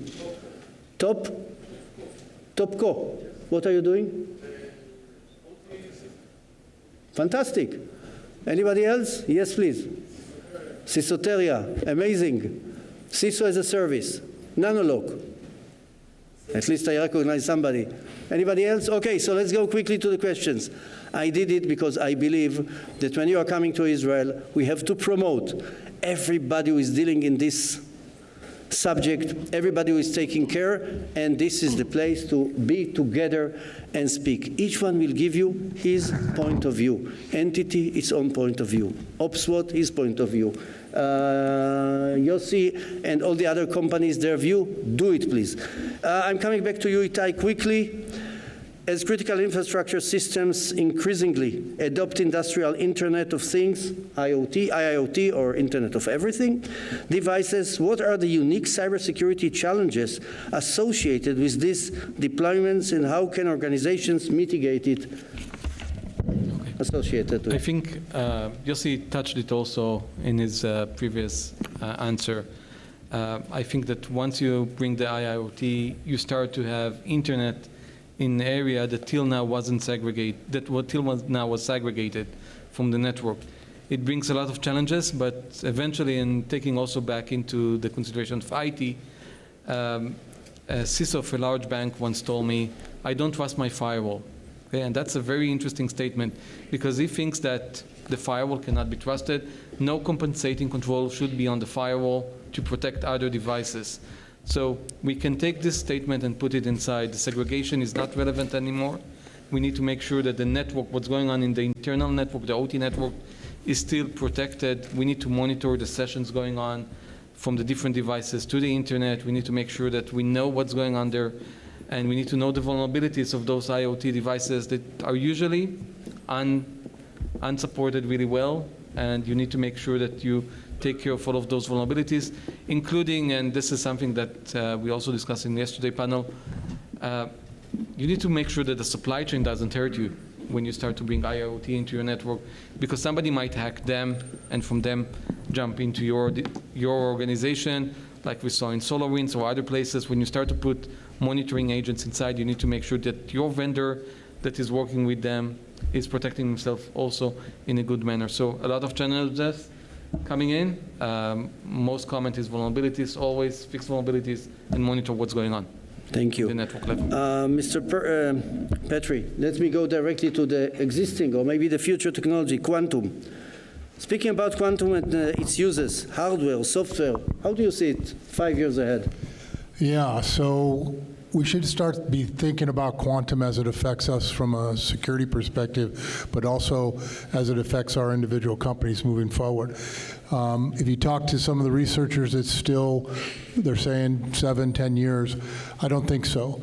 And if you take a look at the dark web and start watching what the bad actors are doing, they're trying to get data and information on quantum moving forward.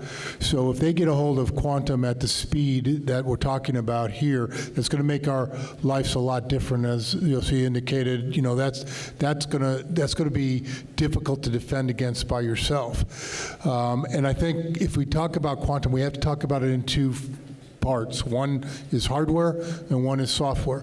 And there's several companies within the Israeli ecosystem that are working on hardware and the algorithm software. Once we talk about the algorithms and those get tuned by bad actors, that's a whole different thing we're going to have to address as security professionals.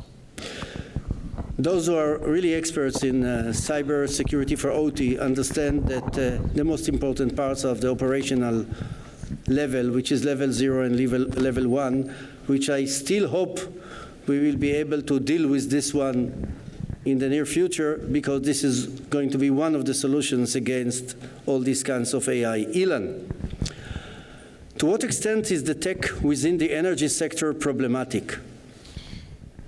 I think that more than any other sector, the energy sector is increasingly digitalizing its operation to optimize the end-to-end value chain. And so it brings real benefits, meaning real-time monitoring, visibility, and etc. But at the same time, this is also a source of risk. bigger exposure to cyber attacks because of the blind spot in the OT edge infrastructure, which is a real point, and as well the shortage of digital skills affecting all industries. But now I want to be clear on the point.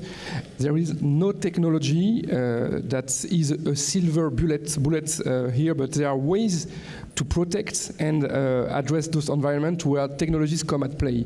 If we enter in a competition with attackers on technologies, we will lose.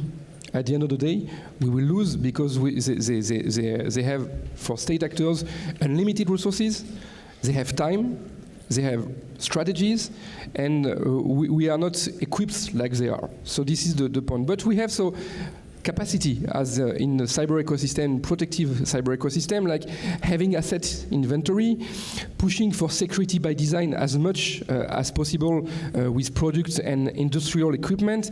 It doesn't mean that we let away the security by default, which is a real question as well.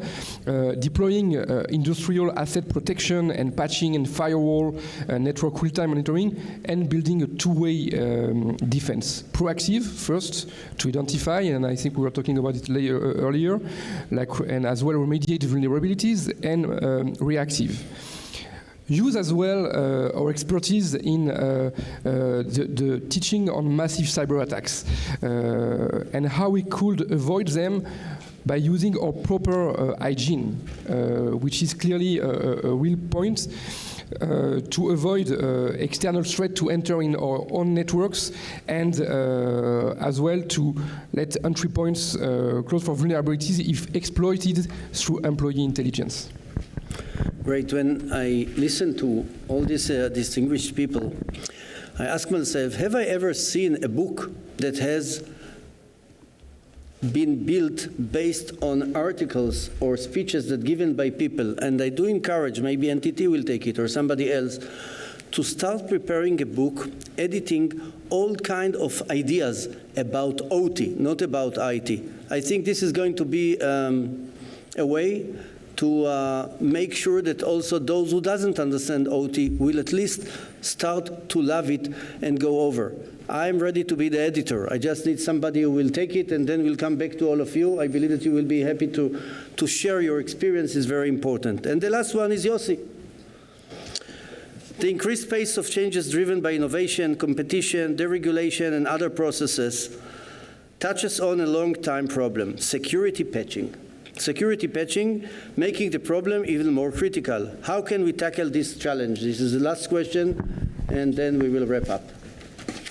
Okay, so just one remark to what Itai said about a company that he is familiar with, that the CISO says that he doesn't trust his firewall. I met worse companies that actually the firewall told me he doesn't trust the CISO.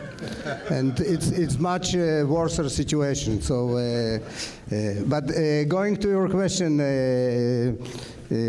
patching. Patching is a huge challenge, and those that are saying that in IT it's solved, I don't think they are realistic and know what we are talking. Even in IT it's problematic. In OT it's much more problematic because actually the nature of the mindset of the people in OT is actually to keep availability, to keep things, and patching is something that endangers those things. So it's a problematic. And one thing that we are doing mistakes, cyber peoples and all those things, is that actually if you really check the things, and again, I'm going to what Yigal said, if you really understand the process, you will see that not all the CVEs that are appearing on vulnerabilities, you must to patch. And we are actually making some panic towards the different CISOs and COTs and everything, saying, today we have new 35 CVEs and 5 of them are relevant, you have this equipment or software, patch it. It's not true. And in my statistics, and again, it's my personal, so you can decide if you believe me or not, in OT system, at least that we know now, in the mixed environment of OT system for energy, approximately 3 to 4% of patches are really critical. 3 to 4%, maybe 5. This is the situation. So what we have to do in the modern system is, again, going to the basis, understand everything.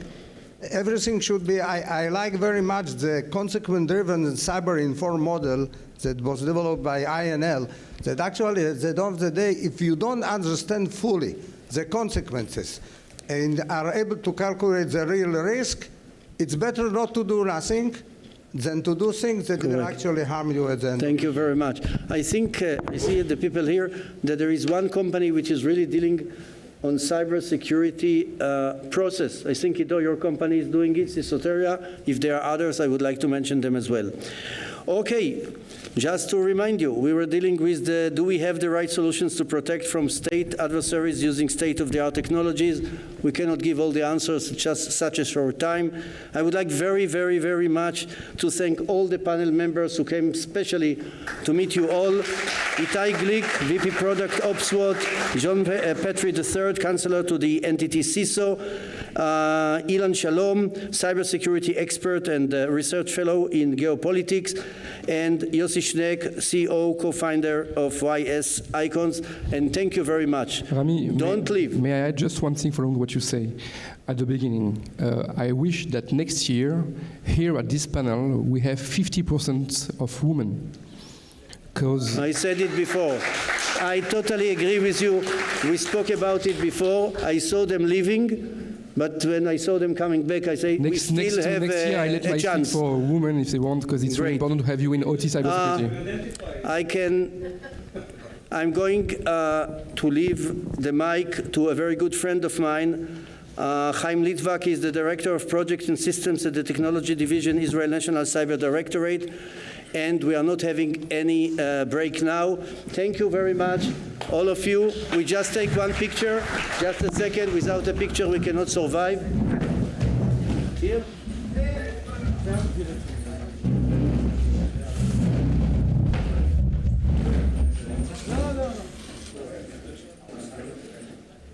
טוב, אני אלך להם. I'll go to the middle. I'll go. Don't talk now. You have to smile. Thank you. Thank you. Thank you. Thank you so much. Thank you. You have to write it. John.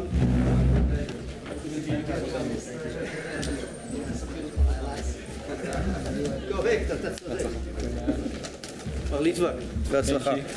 נשאיר לך.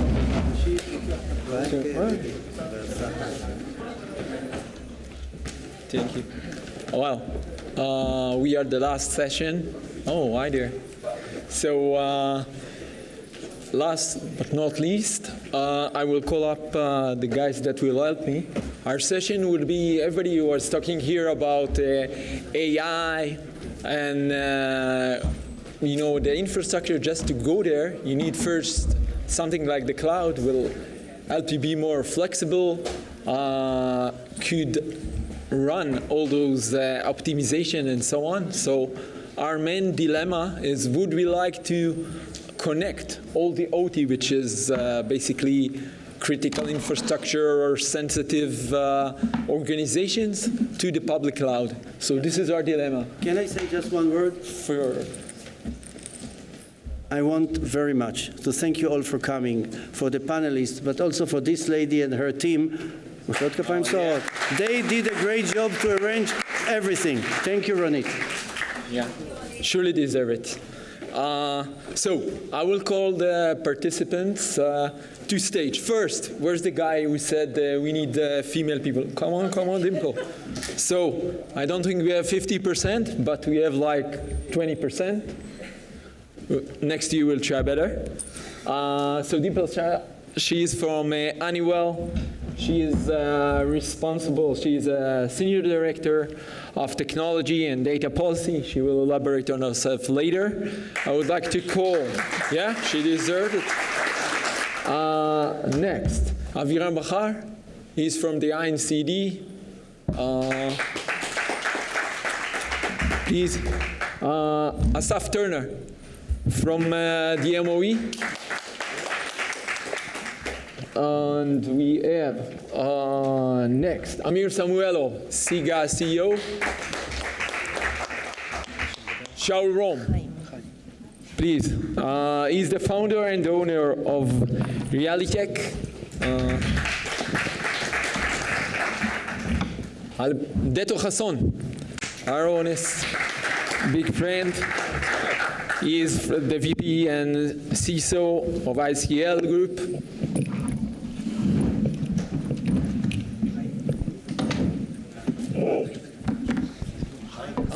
Okay. We have, we'll do it short. We need just a picture first. This is, I've been pressured. Thank you. All right. Everybody have a big smile. Picture. Yeah, picture. Standing. I'll do it. All right, he'll stand in. All right. לא הרווחנו את זה.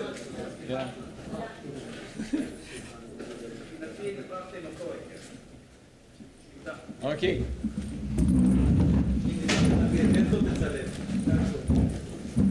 So those are the formalities. I guess we'll make some kind of a very, very short round. Each will say his name and a few words about his position. Dimple, please. Hi, Dimple Shah, Honeywell Global Government Relations. I handle cyber, data, privacy, AI, and other emerging technologies. My role is actually to interface for Honeywell on these policies for governments globally. So unlike all you really smart people out there, I am not technical. I'm a boring lawyer, so welcome.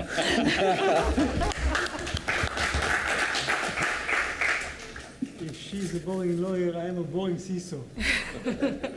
I'm in charge to defend ICL. ICL is a company, which is an industry company, and my role is to defend all... Use the mic, please. My role is to defend ICL network, OT and IT. Our company is about 12,000 users, 15 countries, and 30 plants all over the world.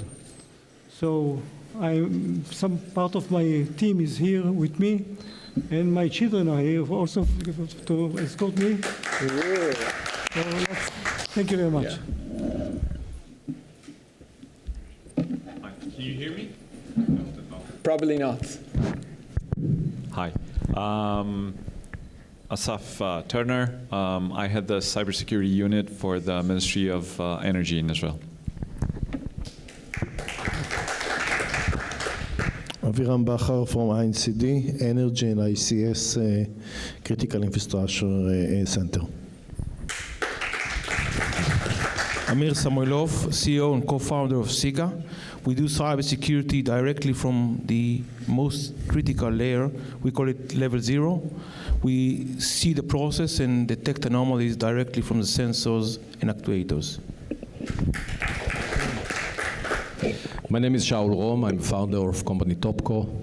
In Topco, we deal with control system, integration of control system, and we did a lot in the sensor and in field bus communication, telemetry, SCADA, whatever. And then later on, I found Reality Technologies, which is the developer and service provider of Realitech. It's a cloud-based system using for real-time remote control for infrastructure. Okay, they deserve it. Okay, so the discussion on the table is going to be like the connection of the ICS OT world to the cloud, and with all aspects, meaning cybersecurity, whatever. The process that is going to run here is some kind of a brainstorm.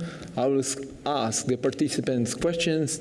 They'll return with the answers, and we'll repeat it and see where we are. It is kind of a brainstorm, so there isn't really a silver bullet and a profound solution for that, but ways of thinking, and I hope you will get the load to carry on your thoughts later and decide what to do and how to analyze the risk.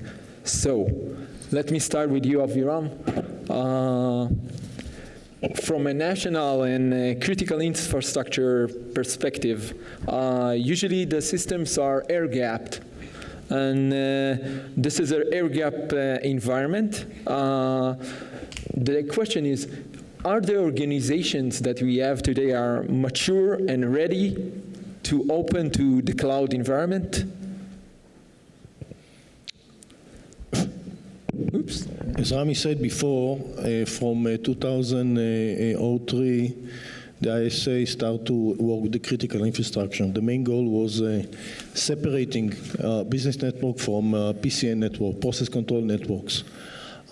Today, the critical infrastructure in Israel are fully separated from the business network and separated from other business, operational business connectivity from another companies. We need to separate or divide the question to two issues. First of all is the critical infrastructure should be on-prem or should be in other place. And second of all, the second question is the cloud is ready to have system like this, critical systems, in terms of security issues. Today, as we see it in this moment, the main issue is to secure those systems as they are separated from the world and from other networks. It gives them the ability to be better secured than other systems that connected either to the business network or to the cloud. In the next future, I don't know what system will be made, but from this point of view, as we see it now, the system is going to stay on-prem for very long times. How do we connect and what we connect? What services we're going to put outside in the internet? We're going to use the power of the AI for algorithm like this or others, but the system going to be probably disconnected for a very long time. And we need to approach this issue and learn it before we make a decision to connect them. Thank you. I want to ask Dato. Does connection, everybody was speaking about AI, optimization, running engines in the cloud. So I want to focus this question to you. Does the connection of AI engines on the public cloud require special architecture, security elements? And if you could elaborate on a project or an activity that you are familiar with on this kind of issue. Yeah, okay. Dato. My pleasure. The issue of connectivity to the cloud and the AI and the plans, it's a complicated issue. First of all, let's talk from the business side. Let's put aside a little bit the cyber. From the business side, when you connect things from the cloud to the PLC or from the cloud to the OT, there are risks. And those risks has to be measured and have to be KPI, because there is a production that now is very safe, and maybe it can be disrupted. Maybe it can be stopped. Think of there is no internet because of the disruption of internet, nothing to do with cyber. Problem of we saw few of our biggest application like WhatsApp and other things are stopped of working because of some problems in the cloud or in the internet. So what will happen when you have no connectivity? So the issue of cyber is only 20–30% of this issue. The issue is more from the business side. What kind of measurement, what kind of risk you would like to take while you are moving from very stable and very known environment to maybe more sophisticated and more with a lot of advantages, but at the same time with risks that you have to take in consideration. Think of hazardous material. When you deal with hazardous material, it's not like you deal with the stop of production of milk, that you can by QA to check all what can happen, what cannot happen. But let's go a little bit further to the future. We cannot stop AI, we cannot stop cloud, we cannot stop connectivity, we cannot stop Industry 4. We should not stop. We should think how to do it, how to make it happen, how to do it safe, how to do it applicable. If we as a cybersecurity community will be the no, we are not doing what we are supposed to do.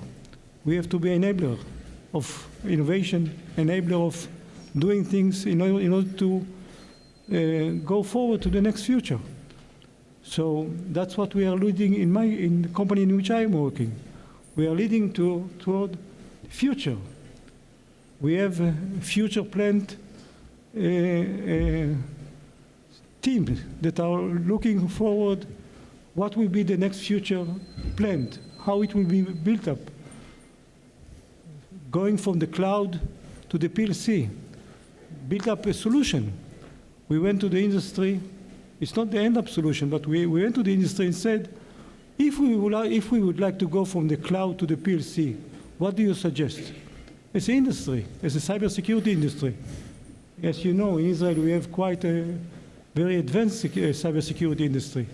So we went to the industry, and they came out with answers. And then we made a POC. Now we know that it can happen, but as I said, we have to measure the risk, and we have to go from the POC to the production. And this can take us 4 to 5 months from now, because of we have to take all the consideration. But we are going to this way. We do not stay in the environment of saying it cannot be done. It can be done.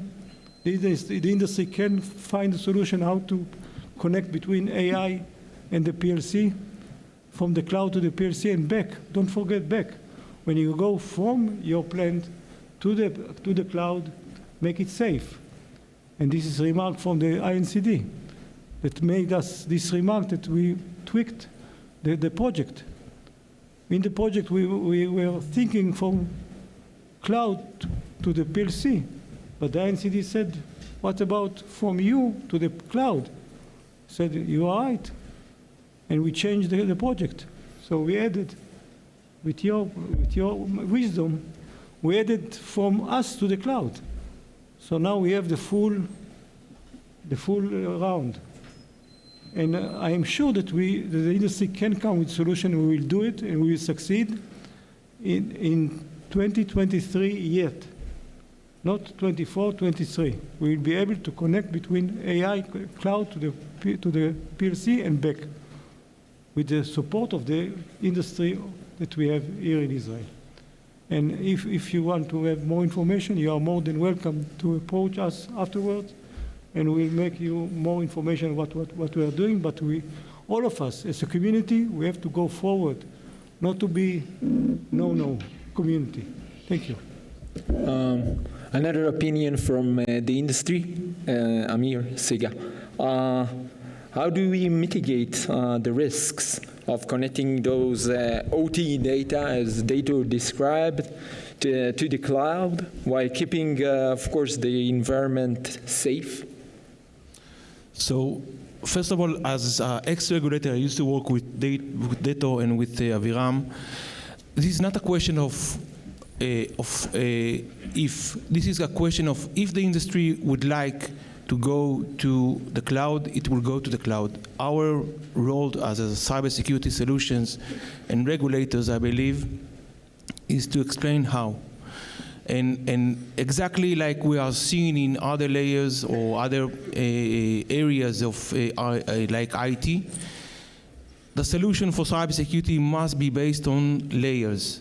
If we will have the right layers, the right solution in each layers, I'm sure that we can provide enough solution, enough processes that will ensure that our processes are quite safe.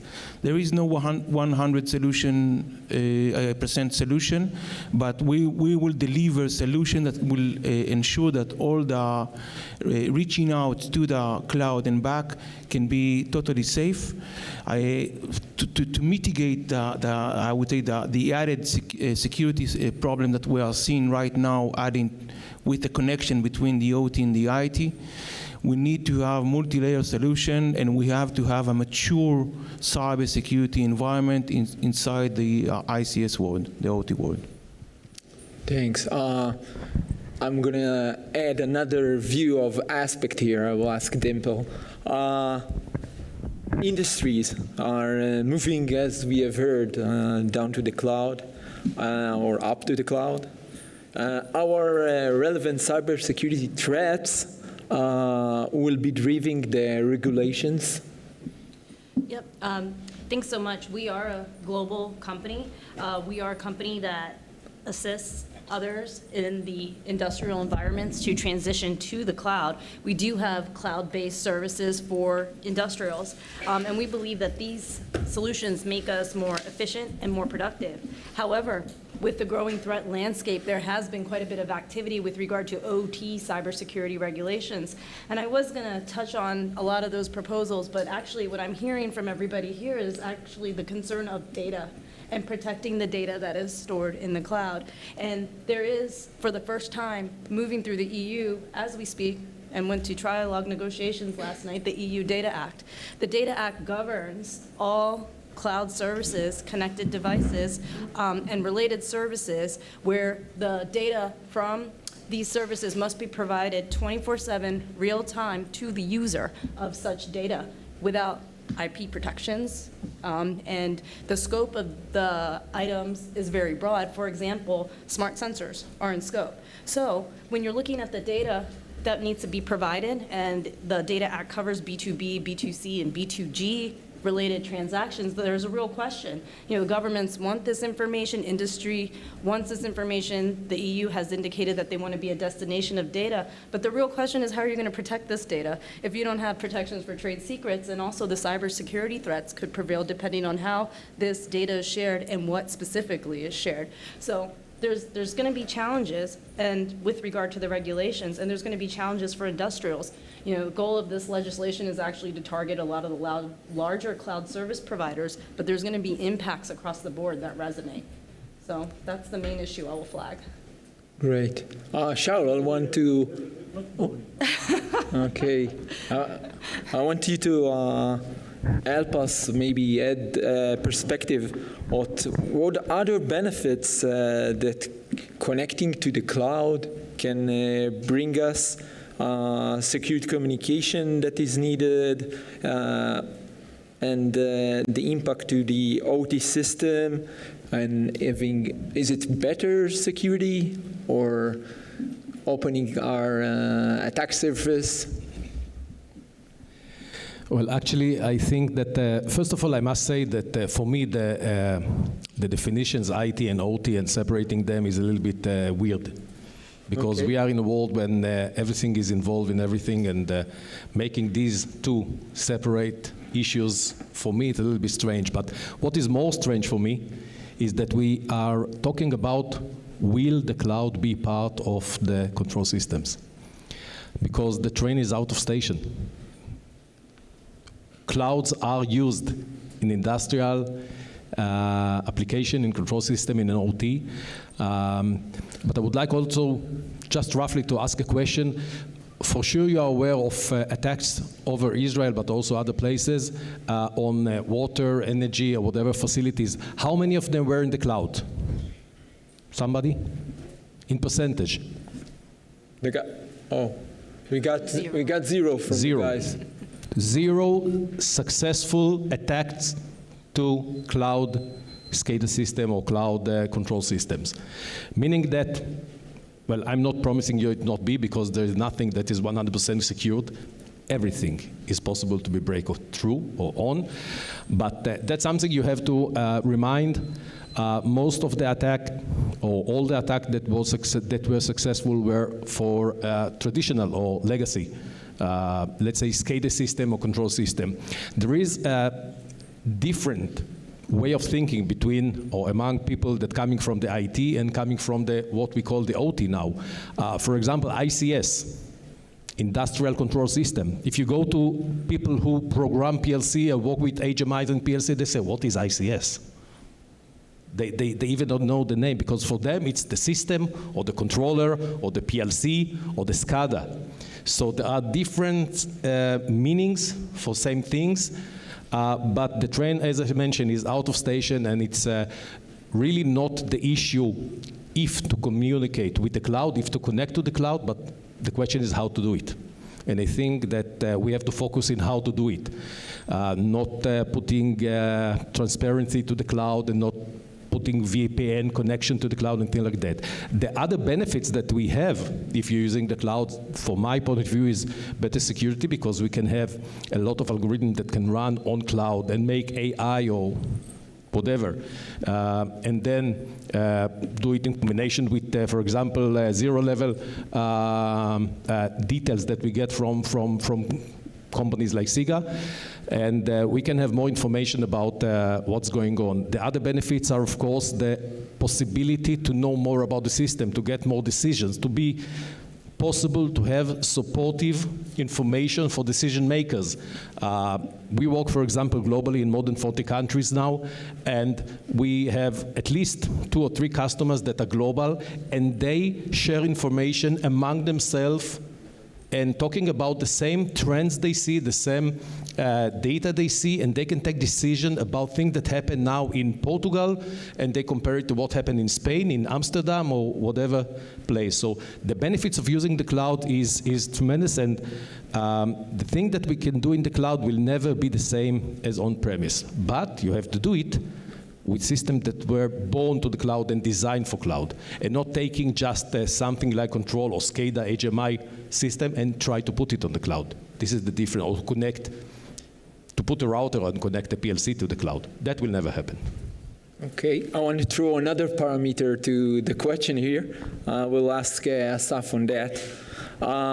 What is the difference between viewing the risk of private organizations and government? Right, so thank you. When we're talking about the difference between private risk management and I would say either sectoral or national risk management, so if you're a private entity, you can take insurance on your factory. If production stops, then you get insured and you get reimbursed. At the national level, you have to think of that there's no insurance for a country if power goes down or if critical infrastructure goes down. And when we're trying to face the risk today as regulators, this is what we're looking at, and I would dare to say that this is probably the main difference here between privately owned or private companies and regulators right on this table and probably everywhere else in the world. I will add the next layer. Aviram, from the human capital scales or whatever, the INCD is the cybersecurity guidance body, and main guidance are for the infrastructure, critical organization, and coming to the cloud. Do you think that our, let's say, people are ready for this kind of a transition? First of all, I want to answer my friend how many cyber attacks was in a separate network in the last 10 years. Same answer, 0. But we are talking on national critical infrastructure, and it's different from private networks, and it's already fit and established as a good and practical architecture and cyber security issues. But for your question, if we are ready to go to the cloud, yes, we are talking about it, and people are talking about it.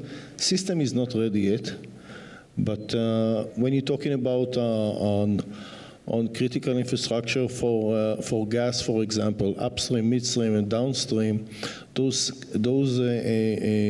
systems cannot be probably on the cloud. They need to be controlled as much as close to the system. But if the system will be designed differently with the right security measures, I believe that we can consider it. Maybe not now, but in the near future. It needs to be we need to learn how to secure a system in the cloud, and then we can have a good decision. So right now, speaking for myself, we don't have the knowledge how to secure system in the right way on the national level in the cloud. Okay, like everybody is looking at different aspects, so we need to cover the technology, the people, and the processes. Looking at the processes, I'm leading to you, Dimple, as policies. What type of policies are we seeing to be proposed to address these threats, leveraging industries going to the cloud? How these are going to impact our policies? Yeah, I mean, there's a lot of policies being proposed globally that impact OT, generally, right? They're not specifically looking at this cloud transformation or with regard to industrials moving to the cloud. What they're really looking at is critical infrastructure and designating what exactly is critical and seeking to protect it and secure it. So, they're looking at the various sectors. It might be the electricity sector, it might be the nuclear sector, and saying these sectors are priorities to protect because we believe, for example, in the wake of the Russian invasion of the Ukraine or the hacking of the Colonial Pipeline or the meatpacking hack that we had in the U.S., that these industries are priorities and they're worthy of protection. And therefore, as we look at these industries, we have to be sure that we can protect the industries from a cybersecurity angle, but also we're looking to protect the data because the data can undermine life, liberty, and access to continuity of operations. Thank you. Asaf, do you want to share with us what is the MOE is doing to face the cloud environments? Yeah, right. Okay, so I got a short story. Yesterday, I was privileged to be a part of a roundtable for the energy sector. So we had researchers and regulators and providers, solution makers, and one of the questions that arose was who's responsible ultimately for security? So obviously the answer was energy producers. I personally don't view that as a must. I think it has to be a team effort, a group effort. And what we're doing is trying to promote two things, I would say. One is collaboration. A few minutes ago, I had a discussion with Dimple, who was kind enough to direct me to someone at her company and try and find out a progress about some kind of cybersecurity incident that we're tracking. We're talking with other governments. We're talking with solution providers, power producers.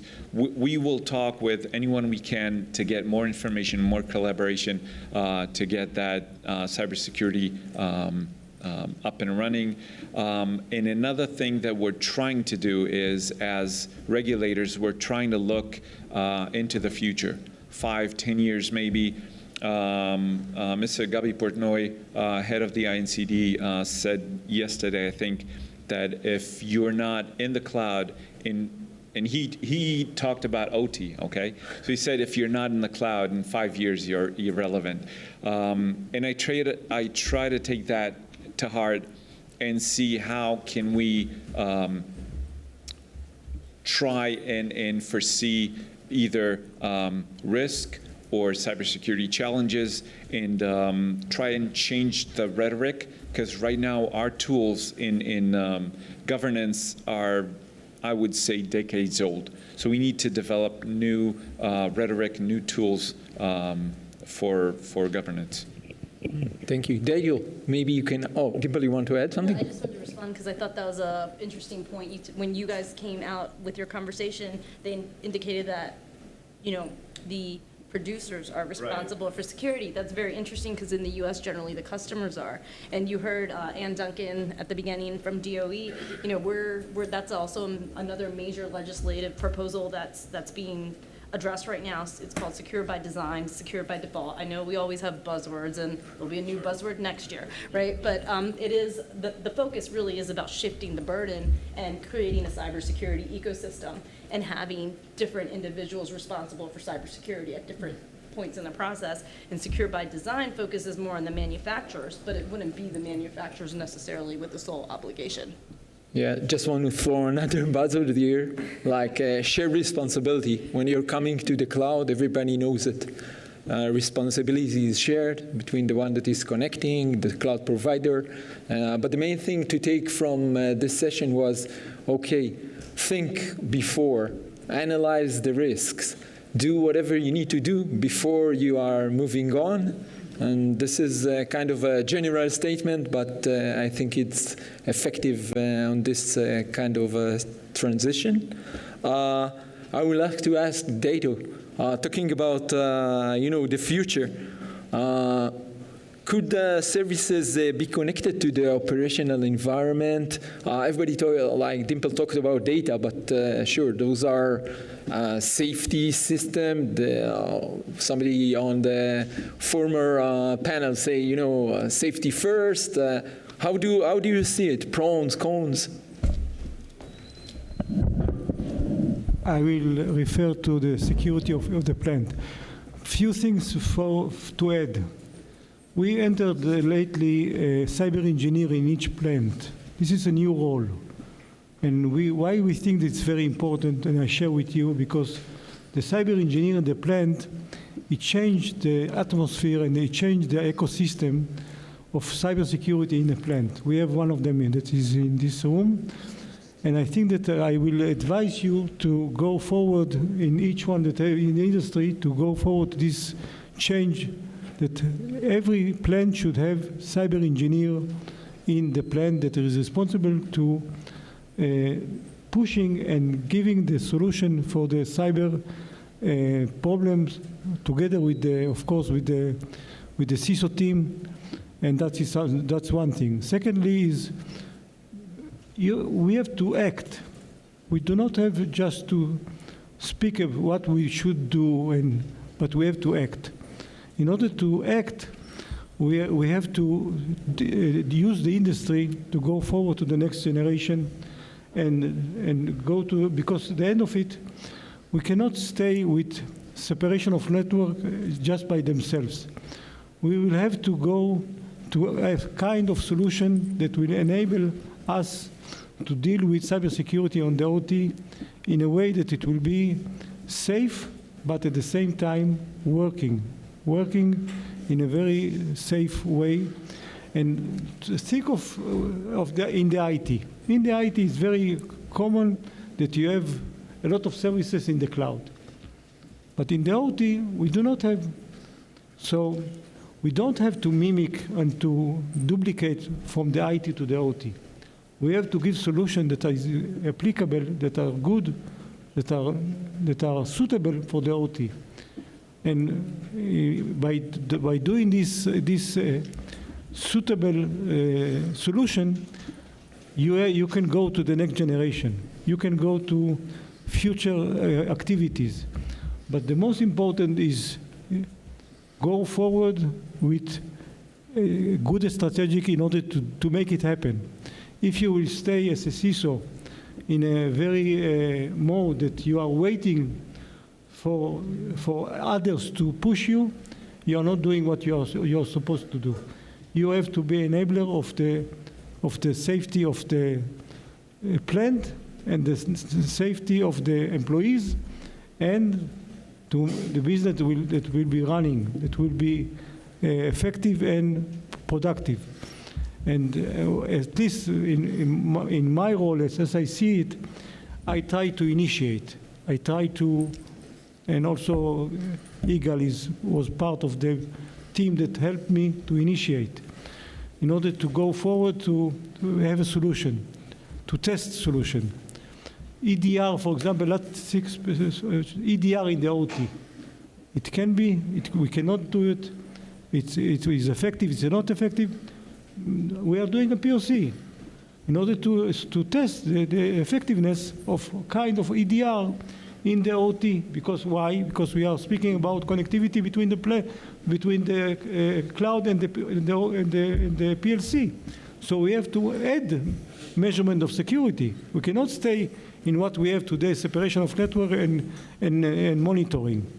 You have to add security layers. In the moment you are connecting, even for a short time, the internet to the OT system.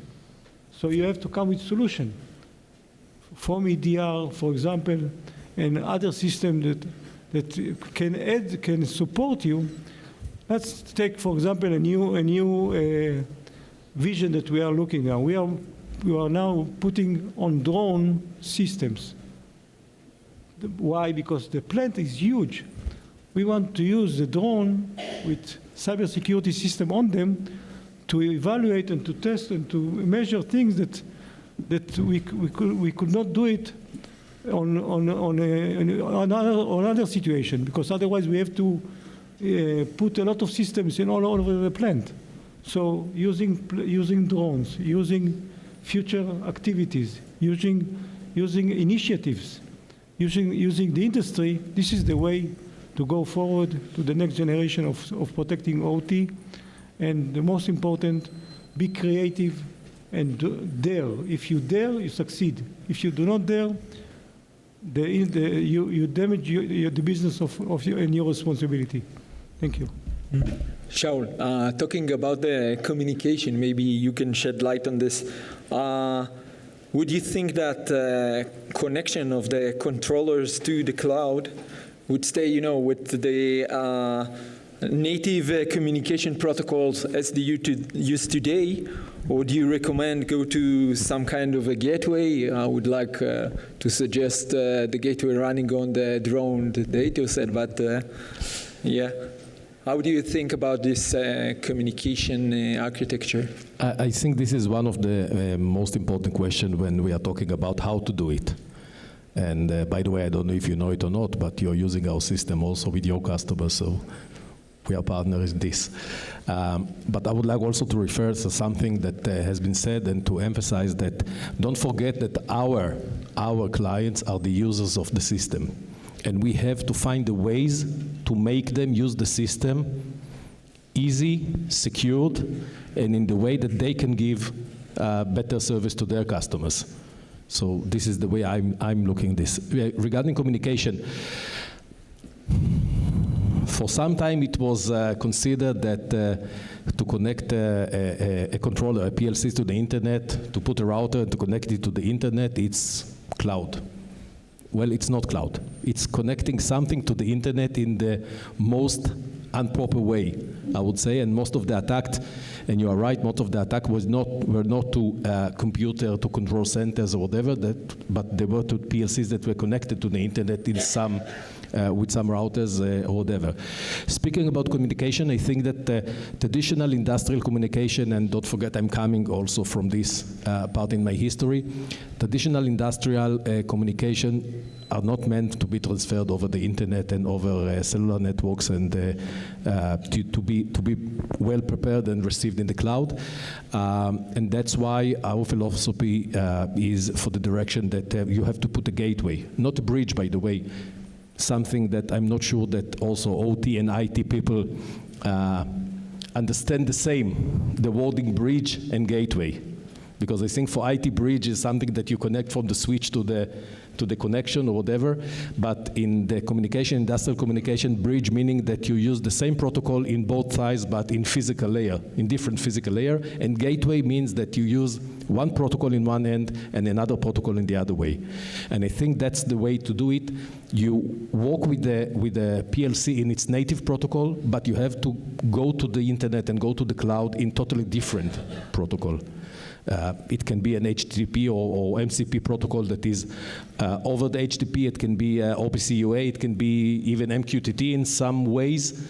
But you should never transmit, for example, Modbus or Ethernet IP over the internet and go to the cloud. And that makes part of the important difference between connecting something to the internet than connecting something securely and safely to the cloud. Yeah, I just want to help the audience if somebody did not understand all those shortcuts for the different name of the protocols, is that the OT protocols that are old are all legacy, are not secured, they are with free text, very helpful for the attackers. So this is a good thinking of changing the equation.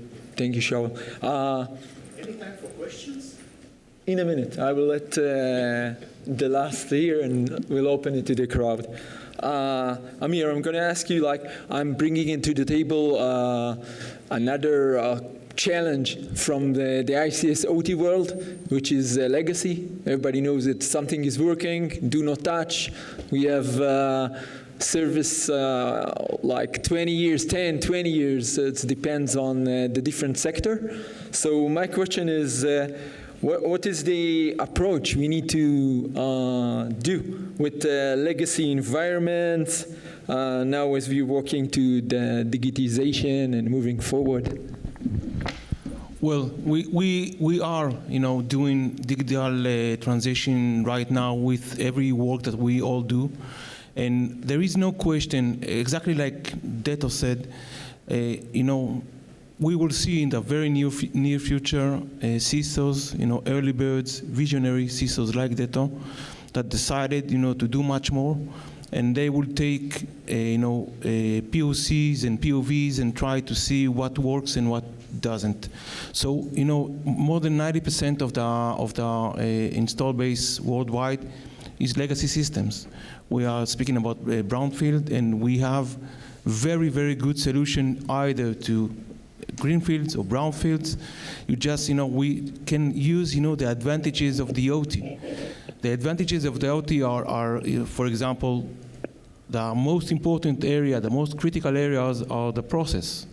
So we can see the process even if we have an attack on it. We can see the physical manifestation of the process, and this is the main money maker for the asset holders. So if we think enough before doing connectivity, and if we will plan enough, and if we will do the multi-layer solutions, we have a very, very good solution, to the market, how to be able to secure even a very old and legacy systems. Thanks. Now it's the time for the crowd. My name is Eli from Plugin Systems. Sorry, I'm not familiar with all the subjects, but maybe it's possible to give a study case, the worst case of cyber attack on the cloud. Wait a second. I want everybody to hear you. So.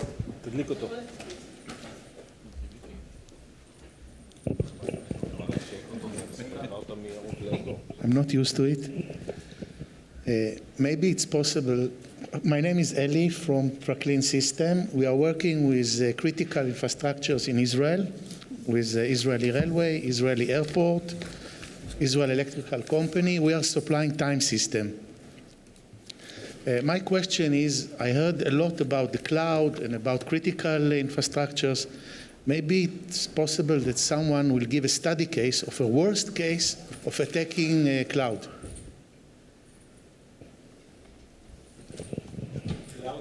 Cloud.